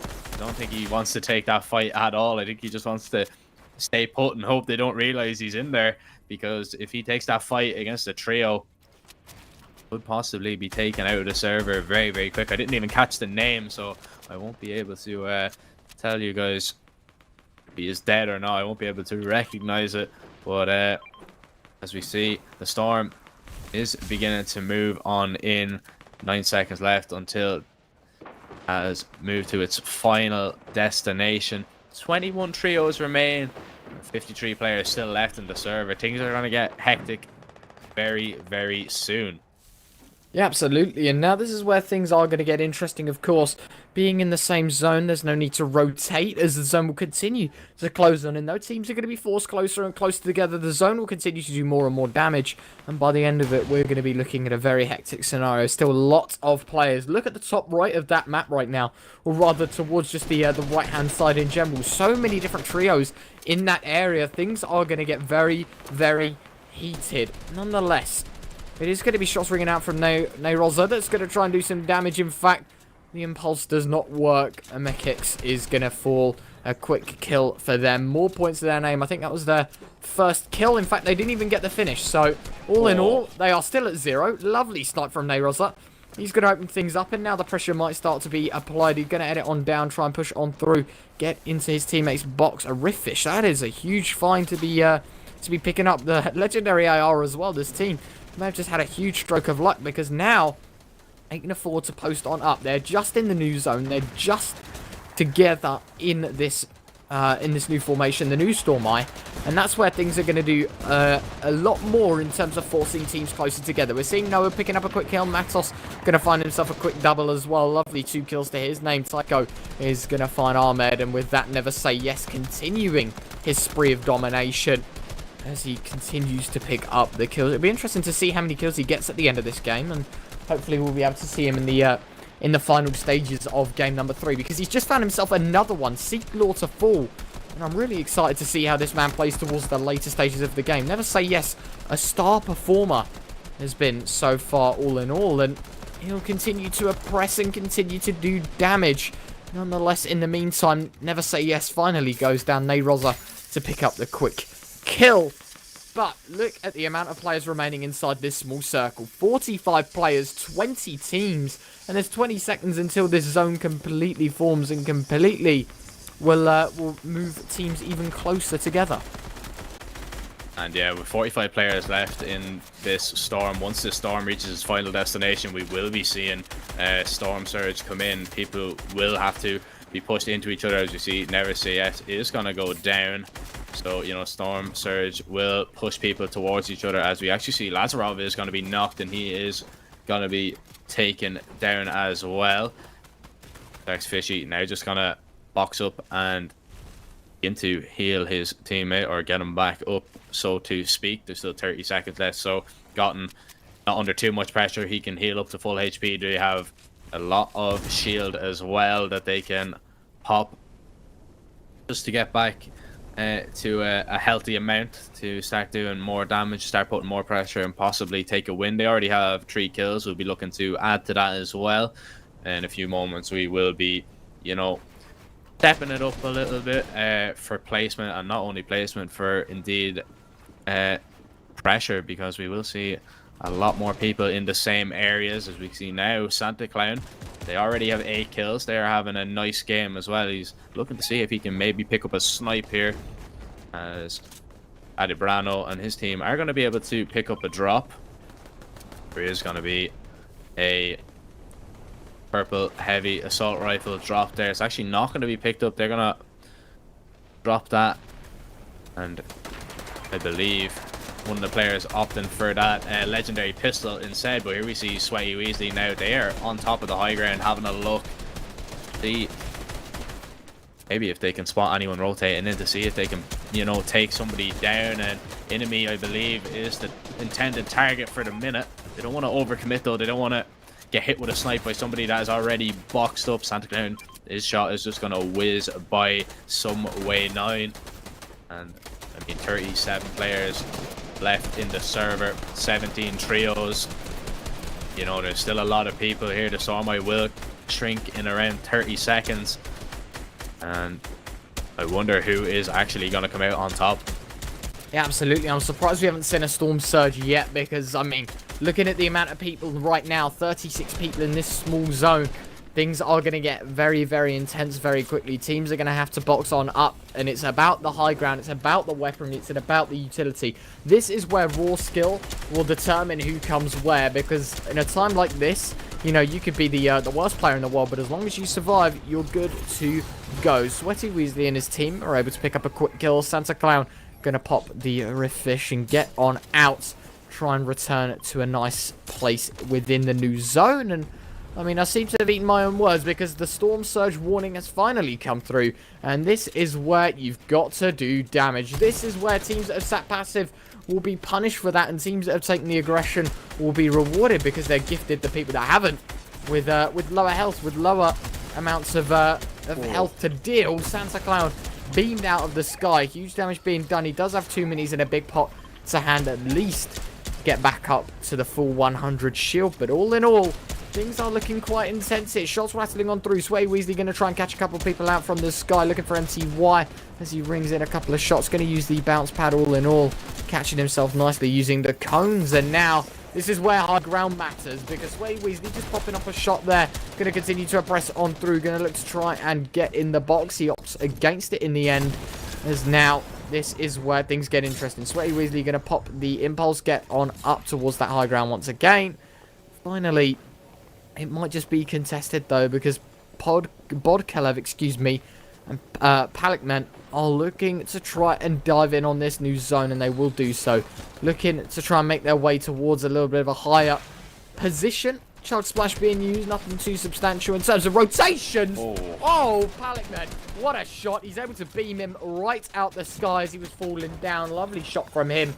And more importantly, that's another 5 points to their name, as now the zone will continue to get smaller and teams are forced closer and closer together. Yeah, teams now rotating in, just trying to tarp, just trying to get onto these levels. Some way 9 going to be taken down there by best player Jack, I believe, as we move on over to Bodkelev, and the only player remaining on his team. Sway Weasley has taken a lot of damage. He is only 21 HP. He does have 100 shield, though, and he is going to begin to spam above. He only has 48 bullets left in that heavy assault rifle, so he needs to be careful. Imp Canley picking up a quick kill. I wonder, does he still have that RPG available, which could come in handy if he was up on the high ground. TTV Smooth picking up the Dark Knight. Best player Jack as well, picking up one quick kill. Sweaty Weasley now needs to be careful, because they've lost the high ground. Banderas is up there, up top for the minute. They're actually going to have to drop down and drop on out. They only have 15 builds as well, so they can't really even challenge it. No shockwaves either to get up there. There are a lot of bounce pads, but trying to maybe shoot it out, maybe trying to take them down, but deciding against it for a minute. Best player Jack is having a whale of a time down there on the low ground, and actually Imp Canley has taken it down Banderas off the high ground. He has hit him. The flopper going to be dropped over to Sweaty Weasley. He's going to pick up a little bit of HP. 6 trios remain, as now Sweaty Weasley gets into the storm. He actually has been edited down by his teammate. Nearly fell a little bit, but managed to stay on top of the builds as we are into the 9th circle, and the circle begins to close on in. A little bit more damage being done as we join some players on the low ground who are actually, his policeman is going to shockwave up for height, and now building up on him. Canley is going to knock him down, and he's actually going to shockwave himself. He actually killed himself. He shockwaved himself into the storm. That is not what you want to see. Sweaty Weasley is going to be able to pick up another kill due to that. Imp Canley dropping a flopper for his teammate as they maybe go down, dropping mats as well. And players remain in this small circle. Canley is no rockets available. Oh my, how many people are in that box? As he gets built up on, gets a little bit of damage, needs to try and get into the storm because he has taken the little bit of damage. He will actually get the knock onto Aberdano, and he actually is going to pop a Rift Fish as well. Going to try and need to stay in this storm. Sweaty Weasley having a look for the player on the low ground, and he is taking a little bit of damage. He has 2 floppers available, and he might just try and out heal it, and he does exactly that. Sweaty Weasley, Imp Canley, they will get the victory. I wonder how many kills they got all in all. I can see 7 on screen for the moment, but a good victory nevertheless.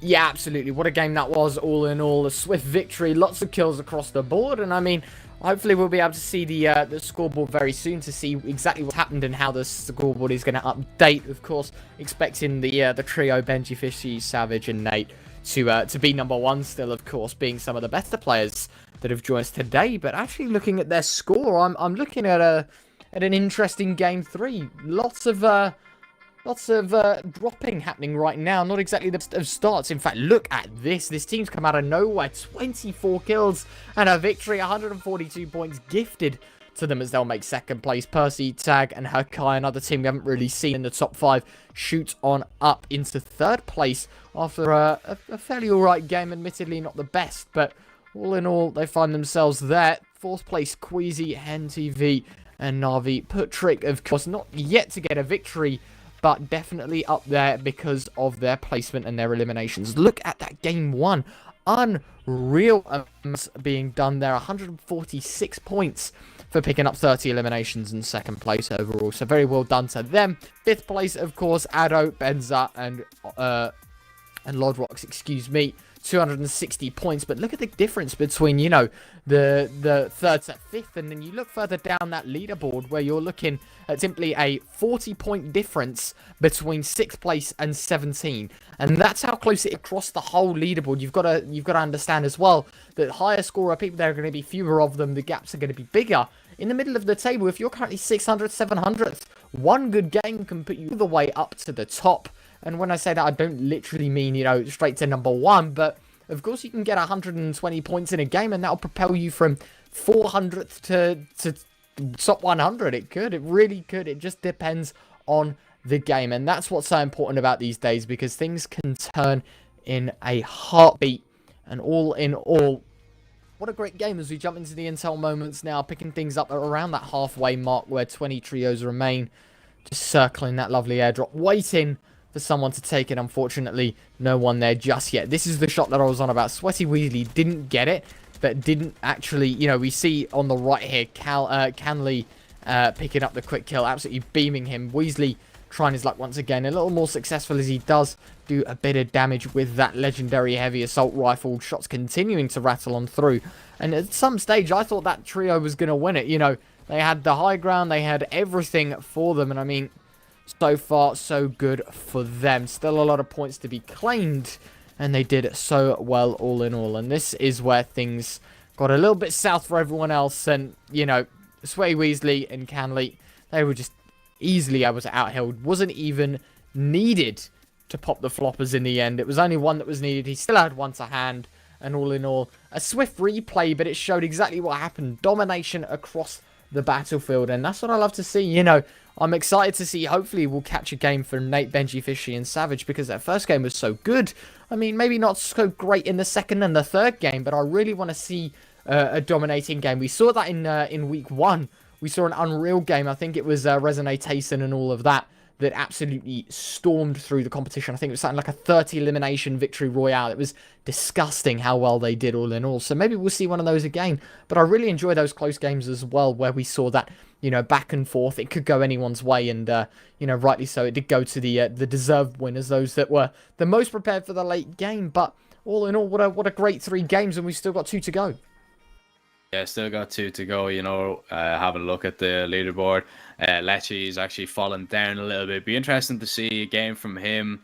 You know, they're in 9th place at the moment. Smooth actually finished 2nd in that game that we were watching. They were, I believe, in around 50th, so that will shoot them up a little bit further. You know, it should be really, really interesting coming into the next one. Hopefully we've you know, a really interesting game. As you said, 2 more still to go, so plenty more games, plenty more to on show. And yeah, we're going to send it over to a quick commercial. We'll be back with the 4th game after this.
Hello, ladies and gentlemen, and welcome back to game number 4 of the first day of the Razer Invitational Europe. We've had some great games. I expect nothing less from this one. I am Jack Surfer Kelly, and joined, of course, by Ryan Retro Bernard. Ryan, pretty interesting so far, of course. We're yet to see the players out on top. Benji, Fissy, Mr. Savage.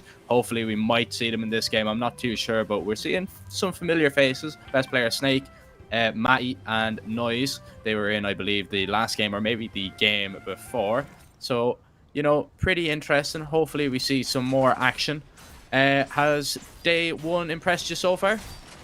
I'm quite impressed of numerous people actually. I don't names off the top of my head I couldn't tell you, but I was very impressed by some teams that we haven't heard before make it their way on up. You know, last game was a good example of that, where a team, you know, I haven't particularly heard of before, they just rose to the occasion and absolutely slammed everyone. The high kill games obviously matter in these scenarios. I think that day 1 it's hard to put your finger on who's impressed you, because of course this isn't really the most intense day to be at. You know, day 2 I feel like is your most intense day, because the amount of trios that gets basically removed is well over 10 times the amount of teams. You go from 500 teams to 33 in the matter of you know, in the matter of a day. In this, obviously, we cut down by well over 1,000 teams, but I feel like it's not hard to make the top 500. As a man that doesn't really play Fortnite, obviously, I don't understand the, or rather, I do, but I don't play it this competitively, so I don't really understand how this works and how hard it is against other people. Like, I've never been in this scenario, but I feel like that day 2 matters a lot more than day 1, because, of course, you know, making top 500 is a lot simpler than making top 33, so we'll have to wait and see who will catch my eye over these last 2 games. By the looks of things, nothing all too much happening right now. We have lost just under 10 people, 9 to be precise. 3 trios already gone from, or rather 2 trios already gone from the server, as Nako picks up TCE. Sinek will be jumping towards Holly Hedges, where some action is breaking out. Yeah, a little bit of action breaking out, I suppose.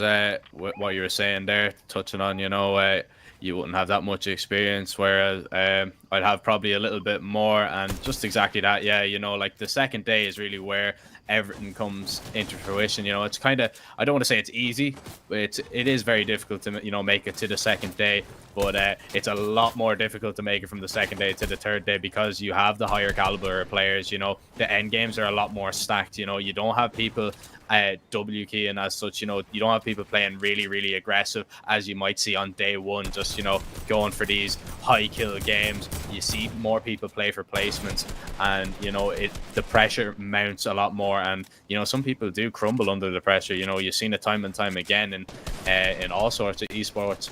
People that maybe do really well on the first day, you know, they are tipped to get a victory, and then they just fall apart, as we see. A lot of damage being done there to Tlusty. He's actually felling a little bit of damage himself. Luca just going to shoot out his ram from under him. Vaspi going to begin to come up. A lot more damage there. His shield has been taken away, but Tlusty needs to be careful. He needs to try and heal up if he can. He does have no shield, though, or no shield at all, and I don't believe his teammates do either, as Dilu is just hiding down below. They're actually being pushed from behind here as well, that they need to be careful of. We're going to move over now to Unite and Dell MVP, who are beginning to push onto a trio below. Actually, Tlusty is going to go down. Akoni will drop him, as now shots ringing on through a big 92 shield there onto player above, and actually a lot more damage as well onto FN Lewis. They need to be careful. Gonna get into the box if they can. The ping not with him there. Gonna edit on in. He's gonna shoot the floor, as FN Lewis will be taken down. The kill will be confirmed. Unite picking up a first and a second as well for Dell MVP. They picked up 3. They have already lost their trio, but I believe they will be able to pick them up if they have the reboot card available. Not too sure if they do or not, but you know, the storm is going to begin to move in a few moments, and we've actually already lost a third of the players in this server. So, you know, be interesting to see if it will calm down and we'll have a bit of a stacked end game, or if we'll have, you know, less of a stacked end game. Unite actually just going to pick up Unite 443 is going to pick up Unite 444's key card there, and they will be able to bring him back if they can get over to a reboot van. But it should be pretty interesting to see. Yeah, absolutely. Already a quick 3 kills will leave them in a good place all in all. You know, 15 points secured in the early stages, but 64 players on the game right now. You know, as Dailu just picks up a quick kill on Savaspi. All in all, not exactly the you know, the slow start that we expect from day 2 and 3, because as you mentioned, you know, people just running around, absolutely just destroying each other no matter what, W keying everywhere, just providing as much pressure as they can to get themselves kills. And in day 2 and 3, it definitely isn't something we expect, but we hopefully will have a bit of a late game for everyone here on stream. As we can see right now, a lot of teams sort of spread out from each other, nothing too substantial going on. I'm looking right now, I think the closest 2 teams we have are towards the north side of the zone, as we go there right now. Atacos 50D, Atakulo and Kaizen are facing off in quite an intense build battle right now. Of course, kills, points, everything on the line, so they've got to be cautious. Editing on through, Atacos going to just try and meet his teammate using a splash as well to get their HP up, and all in all going to continue to re-aggress as he'll try and build on up, build on through as well, try and destroy some of the builds. He's going to catch a shot to the head of his own, dropping him down to 72 shield. Using a chug splash, just about getting the wall down as well. Nice shot and a good edit to follow. Great job from him as he'll continue to apply the pressure. Huge damage done. Lots of people falling. Markel actually going down to full damage, and now they've got the man advantage. They can try and apply some pressure. Arkel going to go down. Actually, Tulusty is going to fall. Luca is going to be able to pick up the kill on him as well, as they actually try and shockwave back up on top of that build battle. But Adarkos is going to just fall on down. Needs to try and get up here with the remaining builds that he has, but only 13 left. Needs to be careful. Needs to just box up, actually dodging a snipe there, but the pressure is going to begin to be mounted on top of him, as his teammates have just boxed up for the minute. He's going to waste a lot of builds getting over to his teammates, and he's going to waste actually all of them. Gonna now heal up using this big. It'd be interesting to see if he can actually, you know, farm some mats, or maybe his teammate can drop him over some in the middle of this fight, as Adder Kulo is going to begin to shoot down this build if he can. He's going to get aggressive, manage and actually take a little bit of damage there as he begins to build up and up and up. Try and get this player off the high ground, try and get up above him and hit him with a nice shot. But best player is doing a great job of just keeping the height and keeping the advantage in his favor. He might be shot down though, as now his teammate is going to group up with him. Banix doing a little bit of damage. He's actually going to get a knock there. It needs to be careful as shots come rattling on through, as all of a sudden I believe it's Adder Kulo who is last alive for his trio, and he hits a shot. He actually will get a knock onto Banex, trying to get the shot. It will actually crack best player for some shield as well, but he's down onto 17 HP. Gonna have to try and pop these minis if he can, as best player Daves might actually go for a little bit of res. But we're going to go over to Glorious Nako now. We have seen these players before already, and that is unreal. 2 HP he survives. I'm sorry to cut you off, but I was going to say, hiding in the cone, and no one expected it. Nako definitely going to be punished for that. But something to note as well is how many people are in these areas, how many people there are so close to each other. Considering there's only 60 players in the server and we're yet to see the second zone form, it really has just been a very quick game. Oh, what? Nako hits that 60. Lovely. I thought the wall was placed, but Ping, clearly the Ping gods gifting him that one, as he'll be able to swiftly get his first kill. First Cobra at 3 as well. So all in all, lots of kills across the board. Nako going to just try and destroy as much as he can in terms of builds. And there we go. Contact made. First Cobra. Going to try and break the wall down. Does get the edit. Going to spam on through. Lovely shot. Ringing on through. That is disgusting. He's going to impulse on away as well. Get on out. The shockwave used perfectly to just send him away from the point of contact. Able to pop the minis. Able to pop the large. And get back up to a suitable amount of HP. Ready to jump back into the action. And yeah, Glorious Nako really getting punished there. The cone play, you love to see it when it pays off. First Cobra gonna get the full kill there.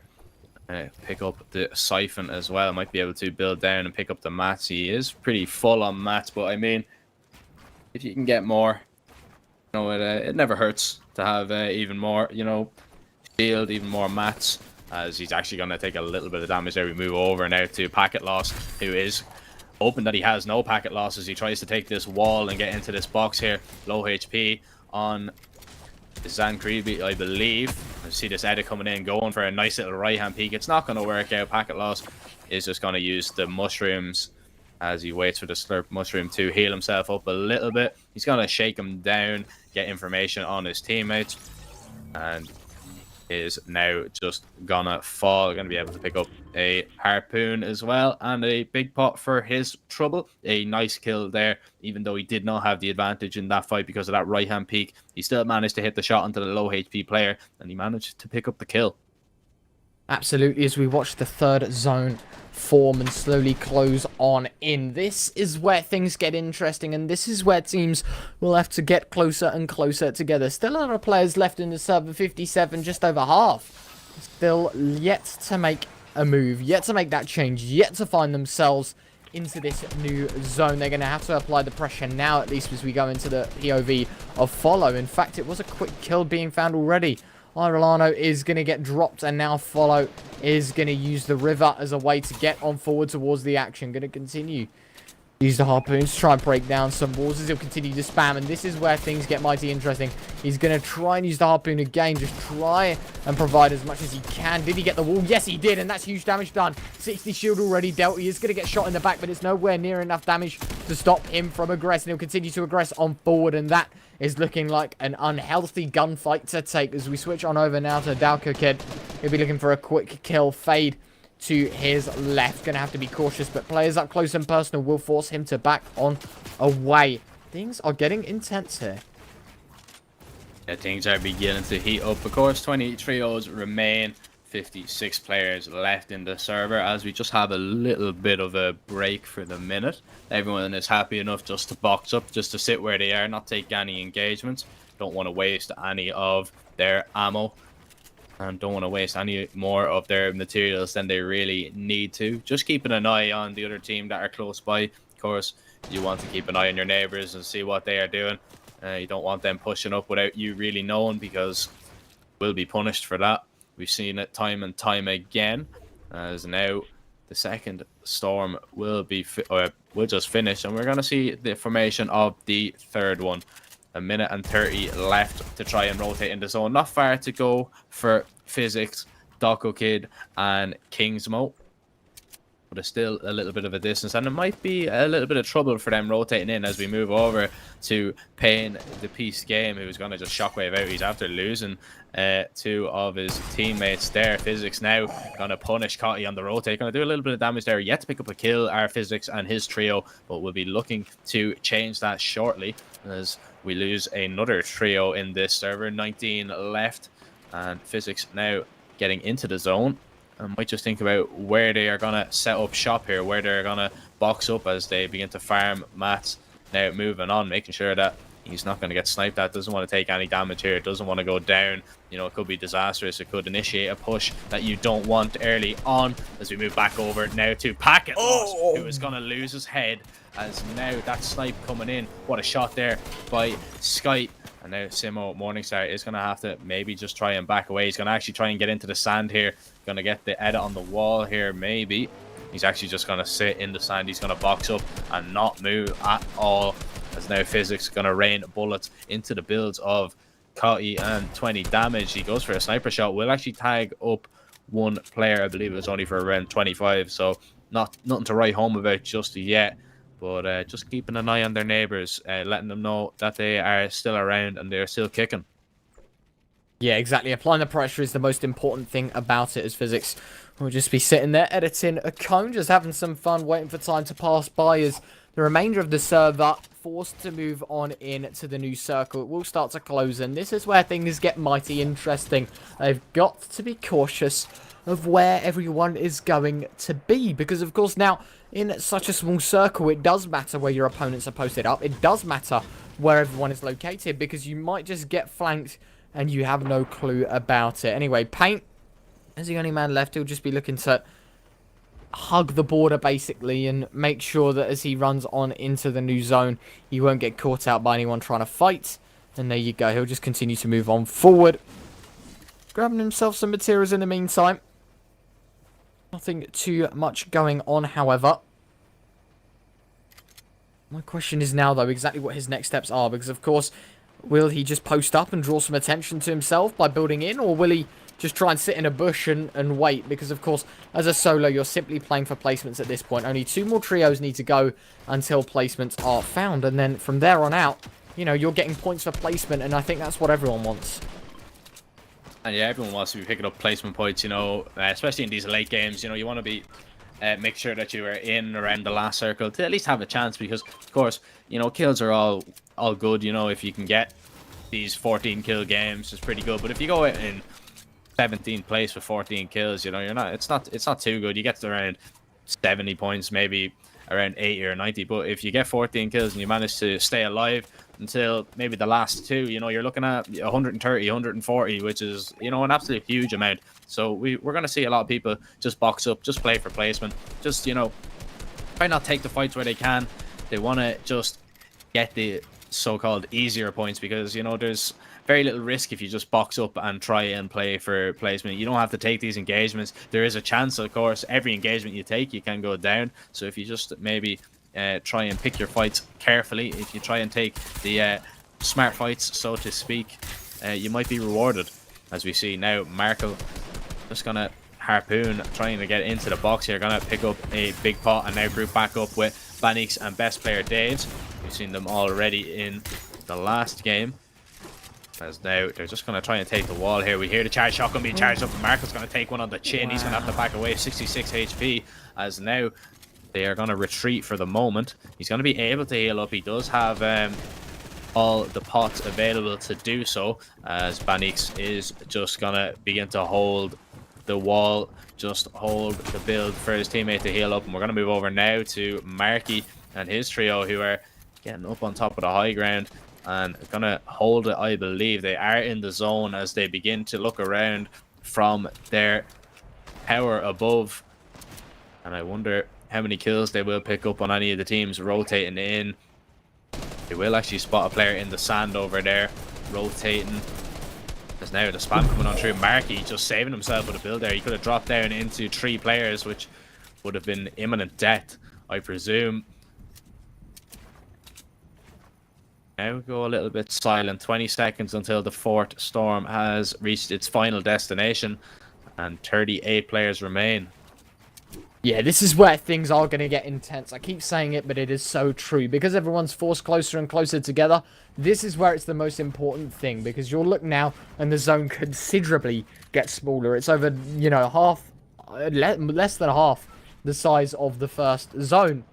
And so now teams are going to be forced closer and closer together, and that rotate is going to destroy a lot of the team's position. So we're going to see a lot of kills on this rotation, and people are going to be forced to make their own moves. I'm expecting jump pads across. I already hear people using those, and there you go. Scope on him. Marky going to try and claim a life. Missed shot.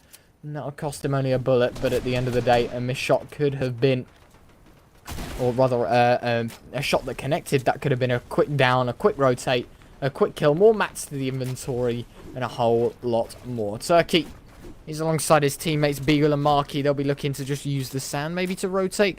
I thought they were going to post up. Instead, they're not going to. They're just going to simply use their feet and run around. They haven't got materials that they're ready to try and build off, as Marky will continue to rain shots on through. Markle is going to fall, and now this is where things are going to get interesting. Marky going to continue his aggression on forward. Huge damage done, 20 damage Alex. Got to be careful though, because Marky is hunting. He will deter from the fact that there's a low HP player, and instead go for the high ground instead, looking to try and deal some huge damage with that sniper rifle posted up perfectly onto the players in the high ground. Look at the amount of builds going on. Look at the height that everyone's taken, and the zone has just forced 34 players into quite literally one of the smallest spaces you'll see. Just seeing actually Banix picking up 3 kills there in the kill feed. Fantastic. You know, that's 15 points really quickly, and they will begin to move on in. As I see down but at the bottom, I believe Payne the Peace Game is all on his own. He's doing a good job of surviving for now. He was rotating in the sand. He was spotted out by one of the teams, but he hasn't taken that much damage as we move over to Train H Sky, who is already on 6 kills, 8 kills all in all. Of course, Vitality, Nico F there, and Train H Alpha as well. This trio is in pole position, and I would definitely favor them to take the victory in this one, considering the position that they have and all the materials available to them. Train H Sky, however, is going to begin to drop down. He's actually just going to connect the builds a little bit, just to, you know, add that bit more stability. Doesn't want to be shot out of the sky and die to fall damage, because that would be absolutely disastrous. As now Marky is going to begin to rotate over, just building beside MDS Meta. He's taking so much damage there. He's down to 49 HP. The spam coming in through, and now we're going to see the Storm Surge. If you are under the threshold, you are going to be taking damage every 10 seconds. So you need to get a move on. You need to do some damage onto these teams, get above the threshold, and survive for a little while longer. And Train H! I told you, my he's God. gonna be shot out if he was not careful, and he was indeed. He hits the ground too hard. He's taken out, and I tipped him maybe to take the victory, but just been shot out from the air, was not being careful at all, and they are going to be knocked out. As now we see Physics, Kingsmo, and Dokid. Actually, now Vitality, Nico F is still alive with Train H Alpha. They only have 2 kills between them. The fragger of Sky has been taken out, as now Nico is just going to heal up. And look how close everyone is in this zone here. There's going to be shots definitely ringing on through. Kills being picked up left, right, and center. Bandic's getting another knocked out. Turkeys as well. Glorious Nako getting a full kill as well. Dokid just going to drop a... Oh, what a nice shot there onto Twitch Alpha. Needs to be careful. Or Train H Alpha, should I say? And he's reaction on time. He will take him down. He will be knocked though by Vitality Nikov. He's still alive for the minute as Falau begins to rift and begins to drift on down. Lands up on top of the high ground. Is actually just going to box up. This is a dangerous game. He's actually trying to take the high ground away. He's going to drop now off onto the low. He's only 77 HP. He needs to just survive. He needs to just take that big pot if he can. Do exactly that, but no builds available. Just going to shoot on through. This could be the end for him, because he has to try and build up if he can, but he's there with his teammate now for the minute, which might just save him. 9 trios remain, 16 players left in the server. Yeah, this is where things are getting intense, because there's 15 players left. Fola looking to try and make things work. That's a shot desperately needed as he finds one. Looking for more though, and oh, we'll find another. That was the most clutch scenario. He's got 20 points of health, 10, and he will go down imminently, but 2 kills needed to get him further and further up that scoreboard. Nonetheless, Psycho Extreme in a box right now. Oh, the impulse has sent him the wrong direction. He's been shockwaved into the zone. AST Frenny going to pick himself up a couple of kills in the meantime, and now the high ground being taken by Markle. He's going to drop on down and try and take the box right now, as he'll continue to try and take the walls, and all in all, just apply the pressure overall. It's through that are there as shots continue to rattle on through that purple tack, doing so much damage. Shots ringing on through from above, and this is where high ground matters. 9th zone. It is going to close, and it's getting there. It's got 1 minute and 20 until it fully closes. It will continue to move further and further down. Markle going to try and take some low ground and cover as much as he can. Try to deal as much damage and get as many kills as possible as he'll continue to build on up. He's got to be careful of the people above him. It might be his teammate, though, as he's able to find it. It's a 3-player, 2 men remaining. It's a 1 versus 2. It's all on Extreme. And with that, Markle finds the kill. A lovely game from them. 14 kills overall, plus a victory royale. That is an unbelievable score. Yeah, absolutely fantastic there. I believe 80 points plus the 70 for a victory royale. That's, you know, 150 points. That'll absolutely skyrocket them into contention to take day 1. But, you know, that was absolutely fantastic. You know, we saw the players on the high ground. We thought maybe, you know, that team of Train H, you know, that trio were up on the high ground, and Vitality Nico as well. They had such a good position, and they just got shot out, just not connecting, and they got shot out of their build, and they lost the high ground, and they ended up ultimately losing the game. As we have a quick look over, and we have some new kings in town, as we see Percy, Tag, and Hakai. They are going to be in spot number 1, 393 points. Talked about as well, Lecce they have improved an awful lot as well. They are now in second, Lecce, Kylie, and Lewis. And now we see the players that were out in first from the get-go: Nate, Benji, Fishy, and Mr. Savage. They're going to drop down to third, but still not out of it. Still plenty of time to go. Of course, we have one more game coming up in a few moments. Yeah, absolutely. And I mean, you're looking at the scoreboard right now. Game 4 wasn't exactly a great position for Benji, Nate, and Savage to be in. I think they placed 17th overall, so no placements for points, and that's where they fell all in all. But they have qualified, so maybe they're just having fun at this point. We have no clue. But as you continue to move down the scoreboard, you're looking right now at the team's definite disparity as we go further and further down. What I want to note, though, is look at how close things are right now. We'll take this point, for example, 278 points for 18th, and it was like 200, yeah, you're looking at what, 220 points for 40th. So one big game, and it makes that difference. We saw that big game happen just then. 140 point scoring game, that's going to put you millions above everyone else, and that could literally move you from last to first. I mean, look at the scoreboard right now. I'm looking at 100th place on my monitor exactly, and all in all, to even score top 100, you need 100 point. One huge game from someone that's, turned up later on, that needed that first few games to warm up. One huge game, and you might see yourself on the front page of the scoreboards. But even then, the top 500 qualify, and that's what matters. I'm going to check the score threshold in just a second, but more importantly, let's check out the intel moments.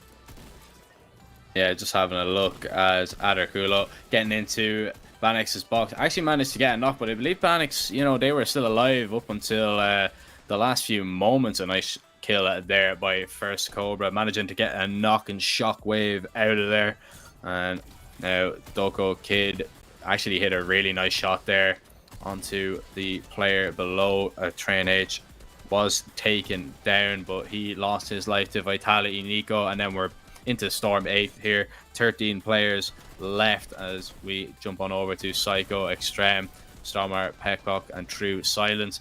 And just like that, Extreme was going to be the last player alive for his trio. They were knocked out, and they were going to be pushed now by Markle. It was a 2-on-1. He had too many places to look, and he could not get the job done. Banix gonna take the victory there with best player Daves and Markle, and a well-deserved victory in my opinion. Yeah, absolutely. I don't think there was anyone in that game that deserved it, considering the amount of points going their way because of kills. They were absolutely dominating towards the end of that game, and they definitely deserved that win. But something to note as well is the fact that 500th place overall only has 75 points.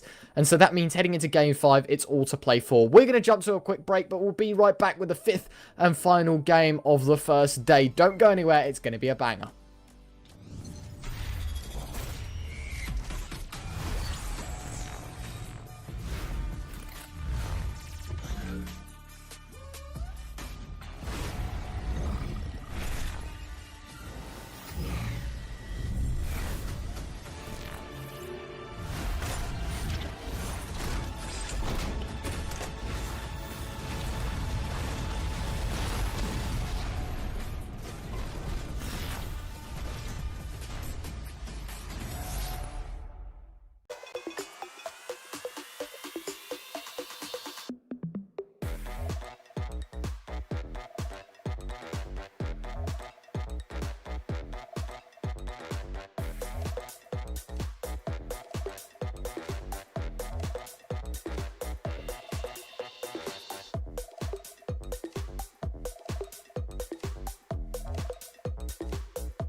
Welcome back, everyone, to the 5th and final game. I'm Ryan Retro, boy, joined by Jack Surfer Kelly. We're going to get things underway very, very shortly. As I mentioned, Game 5. It's the most important one of them all. This is where things really need to come down to the wire. If you're not in the top 500, this is the game you've got to do it in. I'm wondering, will we see any big names in this one? By the looks of things, there was only 77 people that joined us in this game, and already a trio have been removed, and we've lost 6 people all in all. So, an interesting start nonetheless. Hopefully, this will be a fun one. I thought that was a player with an unreal amount of shield. Instead, it was just AI. They got a purple rocket launcher out of it, and they must be very happy with that one. All in all, to wait and see who we've got in the server. I'm seeing Wolfire TV that just got taken down by Zero. Isso Luck by Promenini. And with that being said, by the looks of things, this one is going to be quite a slow game considering we haven't got a full lobby. And it is going to be fun to see what is going to go down in this one. Looking at the zone as well, it's very centered around the northern parts of the map. We'll have to wait and see exactly what's going on. I mean, in Slurpy Swamp, they're not even in the zone, so it must be quite literally touching the top of the map. Yeah, just having a look. Tony Scott just going to heal up. Just going to take a few of these slurp barrels. The sniper already. We've actually seen a lot of snipers being brought out.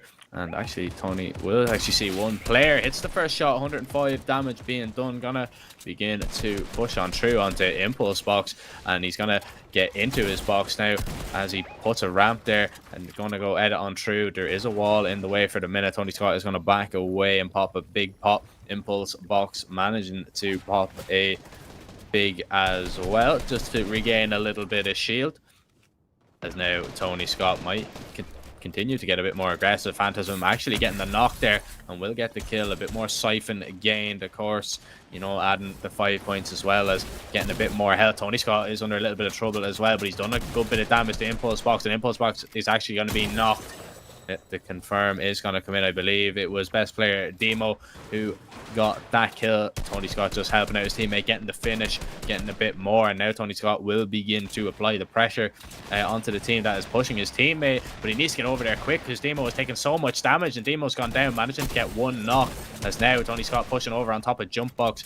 The finish gonna come in. Tony Scott is gonna be all alone. He's gonna have to clutch up here if he can. Managing to get an edit. Hits the shot. Another nice fast edit. Just blocking the shot. Oh, the shotgun. Oh, he's so low. He drops down 27 HP. He's still alive for the minute. As there's a stalemate. Both players gonna pop minis, and who's gonna hit the next shot? But we're gonna back away now as we're gonna see Callus now gonna put a bit of pressure onto Neox and his trio, trying to get up close and personal, and maybe try and get a fast knock as I believe he's doing a good job of just evading this team for the minute. Low HP. Callus still looking to find a kill. Neox is close by. Going to build up. Has that charged shotgun in hand to do a little bit of damage. Tony Scott is actually going to pick up that kill that we were watching earlier. Now powering up that charged shotgun, having a look on the player down below on the low ground, but he's in the box for the minute, and Callus is taking so much damage. 47 HP. Drops a shockwave, manages to shockwave himself out, but it's too little too late. He's gone down and his trio has been eliminated. 20 teams remain, 55 players left in the server. Yeah, I mean, I want to have a look at the map in just a second and see where everyone's scattered, because there's 55 players, as you mentioned, 20 teams in the server. This is a definite quick game than what we're used to, as Hummus Gaze, Big Wolf, Cine, and Daddy Logic all in Slurpy Swamp, swarming one player, and by the looks of things, he is nowhere to be seen as of right now. By the looks of things, Jumpbox still in the area. Still waiting for them to leave. At the same time, though, they are just going to continue to break all of the builds down. They want to tear him down, but little do they know he's actually underneath everywhere, so they can do all they want to break the builds. But at the end of the day, it's going to be nowhere to be seen as these builds do get broken down. Excuse me. There will be nothing going on right now up the top at Craggy Cliffs. We're seeing quite a stalemate. Zakito looking for something. And by the looks of things, Steamy Stacks clear, Pleasant Park clear towards the first zone as it will continue to move on in now. I'm looking right now, and we're seeing quite a lot of players towards that bottom side of the map. That was lovely shooting. Distronet down to around 30 points of health. He's going to be able to pop some minis and get back up. But all in all, this has been a great job so far from everyone on the server, really. Lots of action happening in the early game. Fortunately, we haven't missed all of it, but of course, it's not going to stop there because there's still 44 players still in the server, 16 teams. We'll have to wait and see what happens. Yeah, we'll have to wait and see what happens. A surprise is going down. Probably quite to his surprise, he's going to be eliminated. He's going to be shaken down, and they're going to see where the rest of his teammates are. Rainuni going to rain some shots onto Minzo and maybe take him down, trying to get the high ground, try and get above him and see what he can find. Will get above him, will do a lot of damage. He's down to 50 HP, rattling shots down with that purple scar on top of him. And he's going to have to pop a bandage if he can. He's only 54 HP. And he's just going to maybe have to try and survive for the moment, as this is really, really interesting. It's almost like a crossfire here, as Reynoy is trying to help out his teammate, trying to shoot the player under him, while Ursulova was trying to shoot the player below him. As now they realize the last player alive is below them. It is Minzo. He is on 75 health, and now he's going to have to go huge. He's going to have to try and get 3 players down, but Renai is on top of him. As the spam is coming on through, this is going to be very hard for him to live on, as he only has one build. Tries to go for a shot with that charged shotgun. He's going to manage to connect one shot, but it's not going to be enough. The spam is going to come on through, and he is going to be taken down. It's going to be 15 players remaining, and while we have this little lull in the server, make sure to type !ticket in the chat, because we will be giving away a Razer Viper at the end of this game. Make sure to type !ticket. If you've been watching for over an hour, you will have at least one ticket, so you will be entered into the giveaway, and you could take that one home. Absolutely, and of course, if you want to join a bigger giveaway, then there is on razerinvitational.com. Make sure to check that out somewhere on the website. You'll be able to find yourself and navigate towards a massive giveaway where we're giving away arguably thousands of pounds worth of gear right to you. Lots of peripherals. In fact, as we jump back into the action, Cyrox going to do a little bit of damage. He's going to try and tag up. Chug Splash is being used all in all, but look at this. W key galore. Going to get stuck in a build, but all in all, he's going to continue to oppress. Going to continue to try to find some quick shots as he finds one for 40. Not quite going to convert just yet. Can't do anything. Look at what's happening. The jump pad absolutely destroying the opportunity as Cyrox is able to pick up a quick kill. In the meantime, Tinox going to continue to spam on through. Finally, a down coming through. Mister going to get downed as well. And now this is where things get intense. Edit on through. Oh, everyone's there. Everyone's destroying each other right now. The shakedown happening. Give me the info, because they're going to continue oppressing, and Tinox will not stop. Cyrox removed, and Tinox continues his spree. 3 kills for him, and more importantly, another 5 on Hulk. A huge game so far, and may I remind you, there's still 32 players still yet in the server, so much more action to come, and this team already at 9 kills.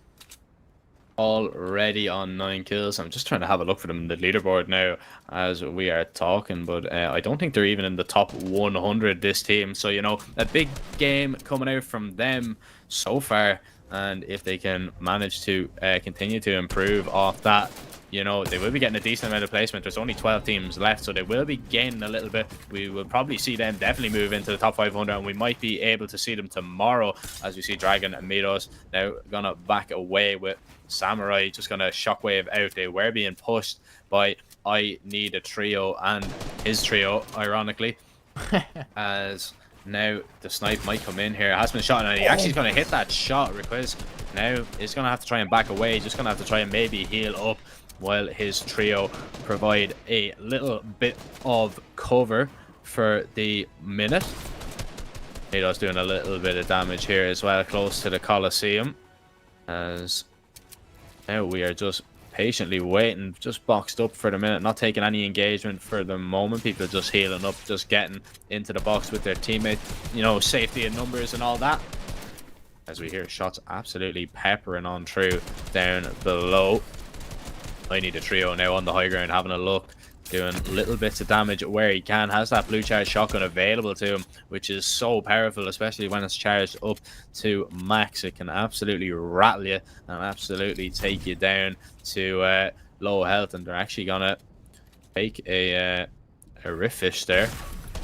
They're gonna continue to stay up on the height. Samurai now gonna begin to build up. The edit coming on down from I Need a Trio as he tries and takes a wall onto Samurai. Going to take a little bit of damage. Going to edit on through. Can't hit the shot, and he's actually going to get knocked. A nice shot there by Samurai.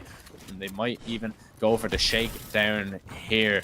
As we have a quick look at the map, yeah, that's engagements going on over towards Colossal Coliseum. That's where all the fighting is going on. The rift is going to be popped, as they're not going to fake it this time. They're going to try and get away. The Mandalorian sniper going to try and be used, but not going to be able to hit anything just yet. They are just trying to fall away, and they won't be able to get it done. Also, the jetpack being brought out there from Dragon's Neox here. Going to take a little bit of damage. This is Akito who is doing all that damage onto him. Neox popping a flopper there, I believe, as he gets away. BL Yoda going to be taken out of the server, as Pleasant Park is very stacked at the minute, but I feel there will only be one player coming out, or one team, should I say, coming out of this alive, as this engagement begins to heat up a little bit. Absolutely. I'm looking at the loot on everyone right now. It's not looking too great as Akito.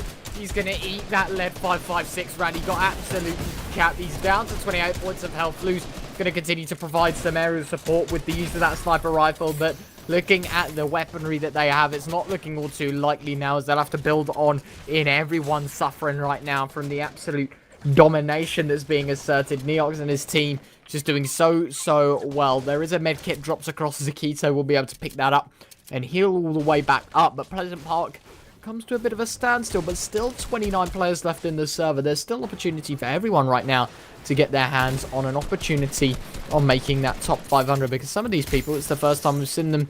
As for others, this is the second or the third time we've seen them. And all in all, I mean, to be quite honest with you, it's been a very interesting day. Lots of entertainment coming from every single game. Lots of fun, of course. And more importantly, we're about to find out after this game who's making it through to the top 500 stage and who will be saying goodbye to. Everyone on the top 100 is more or less guaranteed a spot at this point.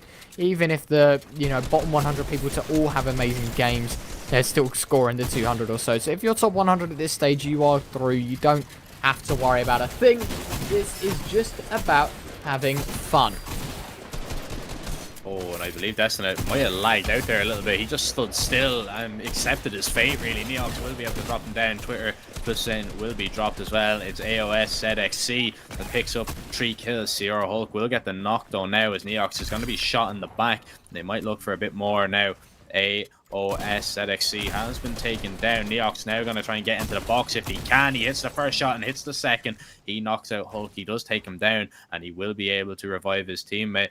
10 trios left and 8 kills now for Neox and his trio. They will be able to pick up the reboot card as well, and might be able to get the reboot off, as now JBR Nakito is going to be shaken down by Zrul and his trio, and he's going to be eliminated. When we move back over now to Neox, who looks like he's going to drive over and get over to the reboot fan to get his teammate back up there. He is going to be able to do it, I believe. There is a pink team close by, and they're very close, but the res will come off. They are not really interested in going near Pleasant Park for the minute. They're going to maybe wrap around. They might actually push in now after hearing that reboot come in, but we're going to move back over to E11. It's Rule, who is going to begin to build up. He's going to hit a nice shot there, but he is now going to just get up on top of the build above this enemy team. 22 players left. He's actually going to not pop the big pot. He's going to edit on. He's going to take the roof.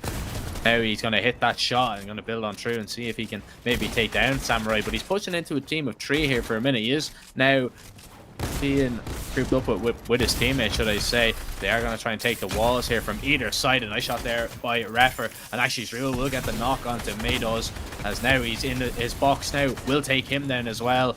And it's all 3 kills coming out for E11, Zrul and his trio. They will be able to pick up their teammate as well. They will be able to maybe throw him further towards the storm. Need to get him up though, because this storm is going to tick for a lot. They do have shockwaves and they do have bouncers available, so they might be able to get out here. Smash just needs to get into this box and get out, and it looks like they will just shockwave out just to the right position. He has to use another bouncer to get on over. Missed shot there by Refer. Now we'll just get in, and look how low Mashes is. He is so low here. They're gonna just try and box up if they can, but the spam is gonna come on through, and they're gonna need to take a fight here, and this could be this team going down. They already have 6 kills, but I think it will be taken out if this team decides to get aggressive on top of them. They've got to be careful, because of course when teams start to push and you're on low HP, you've got to realize that, for example, Mashers has only 100 health. He has to make every single point count, and he cannot get shot by a shotgun, because at close ranges, that will just one-tap him because of his low health. So they have to be very cautious in the fights that they take. Nonetheless, Moynau is going to get spotted out and removed very quickly. It was Neox to find the kill, and all in all, they'll be able to pick up one more. ZXC already at 5 kills. Looking for more, however, as he aggressive, will spot out people in the distance. Maybe not, as he'll turn away from the point of contact. But 16 players still in the server. An opportunity now for teams to just try to get ahead. Lovely shot. ZXC going to try and rattle one on through. Missed shot, however.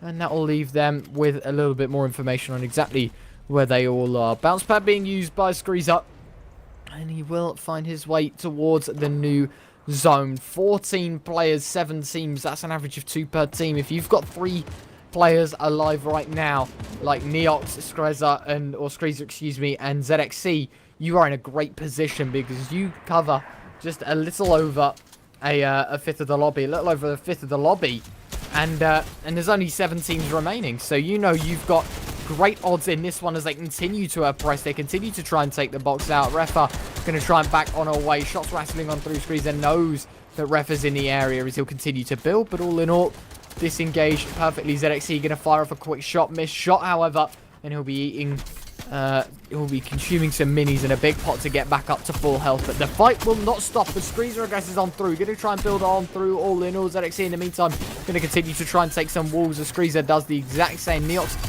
there to assist, and now this is where the shots will ring on through. This is where carnage will be caused. They're going to continue to gun on through. There's more and more players just getting decimated by this trio. These guys are on another level. Unreal. 10. Oh, they even take the L. The BM there, but they've got 10 players left. 5 teams. You know you're 3 of them with 5 teams. Everyone. Oh! I was going to say everyone else doesn't have a chance, but when you hit shots like that, ZXC is no more. They'll have to get rezzed, and it's none other than Teo, and Teo on 10k ping as they'll continue to aggress on forward. They'll be looking for more and more as shots continue to ring on through. Will they be able to survive? Teo on 10k ping. It's all on Teo now as he'll continue to aggress on through, and the P90 is going to finish the job by the looks of things. He will not be able to find anything else, and that was nearly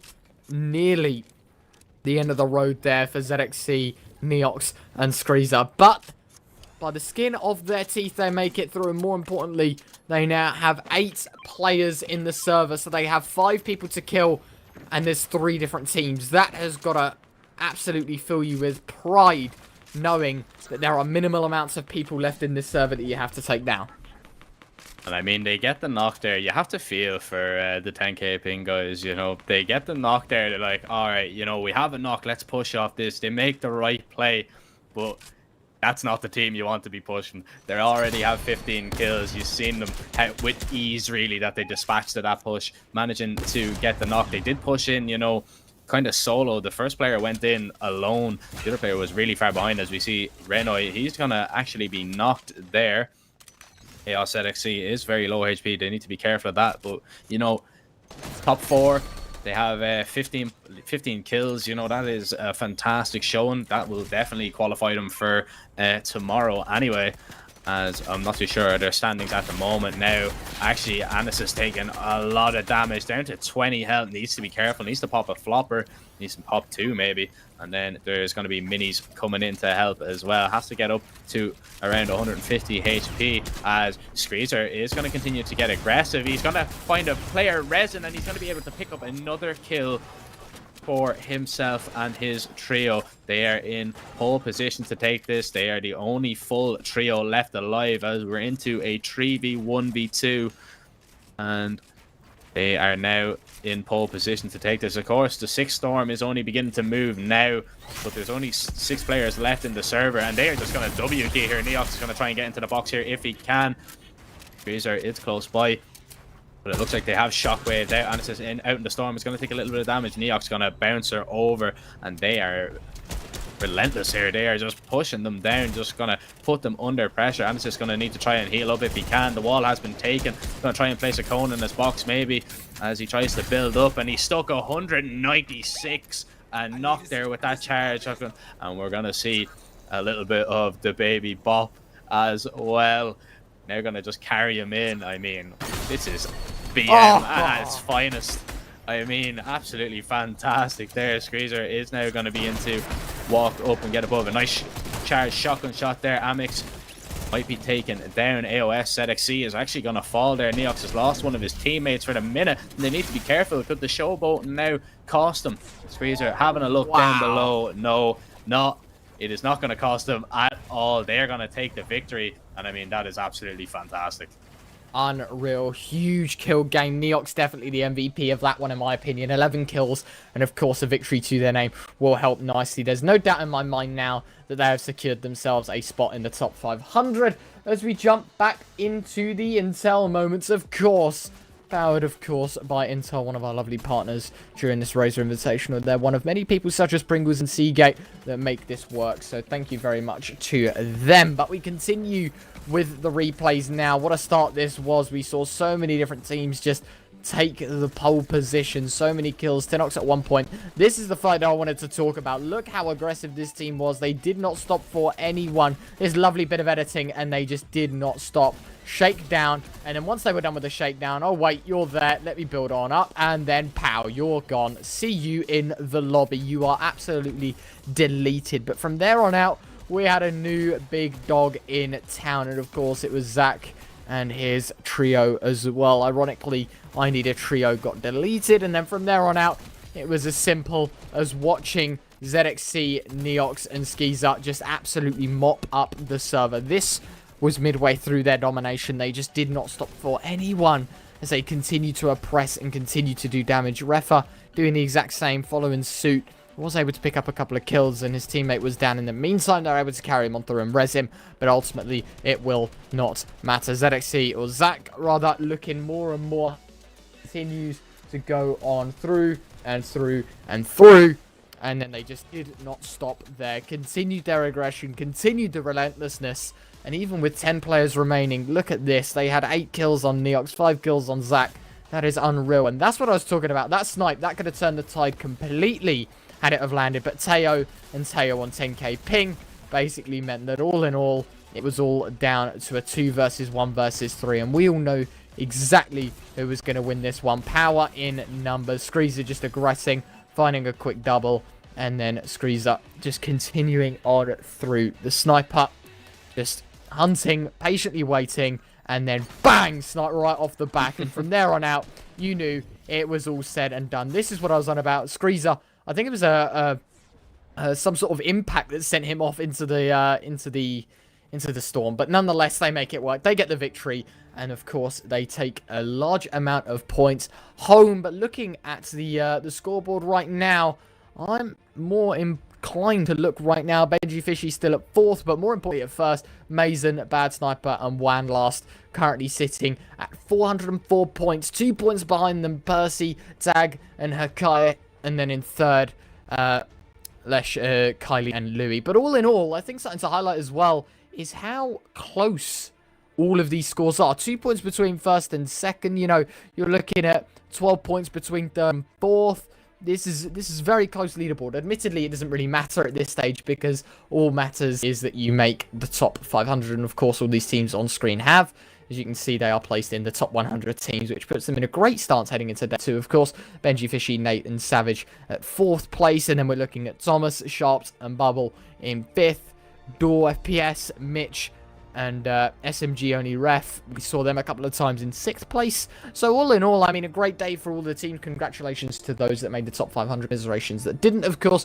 You're always welcome to sign up on RazerInvitational.com because we've still got 4 more tournaments into January that you can sign up to as well. But more focused on this one in the fact that we've got the next 2 days coming up. The top 500 teams are going to obviously compete tomorrow. And then on the 3rd and final day, we'll see the top 33 teams compete for a total of €6,600 in prizes split between 3,600 in first, 1,800 in second, and 1,200 in third. 4th place also gets some peripherals, and 5th place also gets some peripherals as well. But an extra €500 for the MVP, which of course is voted by you, but we'll tell you more about that on Saturday. And as I just have a quick look over at the chat, we are delighted to announce that the winner of the Razer Viper giveaway is Ezvu. I see him in the chat there. Congratulations there to you. Make sure your whispers are indeed open on Twitch, and we will get in contact with you and hopefully get that sent over as soon as possible. And to be honest, Ryan, I'm a little bit jealous. You know, I'd love to be winning a Razer Viper mouse. They look absolutely sick. Hard plug, but the Razer Death are elite. Great mouse, I must admit. But I think that's all we've got time for today. Thank you to everyone at home for tuning in, no matter where you're from. We do appreciate the love and support you guys give. Make sure to drop a follow on the Twitch channel so you don't miss a thing when we jump into the final 2 days, excuse me. But nonetheless, it has been an eventful first day from us. We're going to roll the highlights, but we'll see you all very, very shortly. Take care and bye-bye.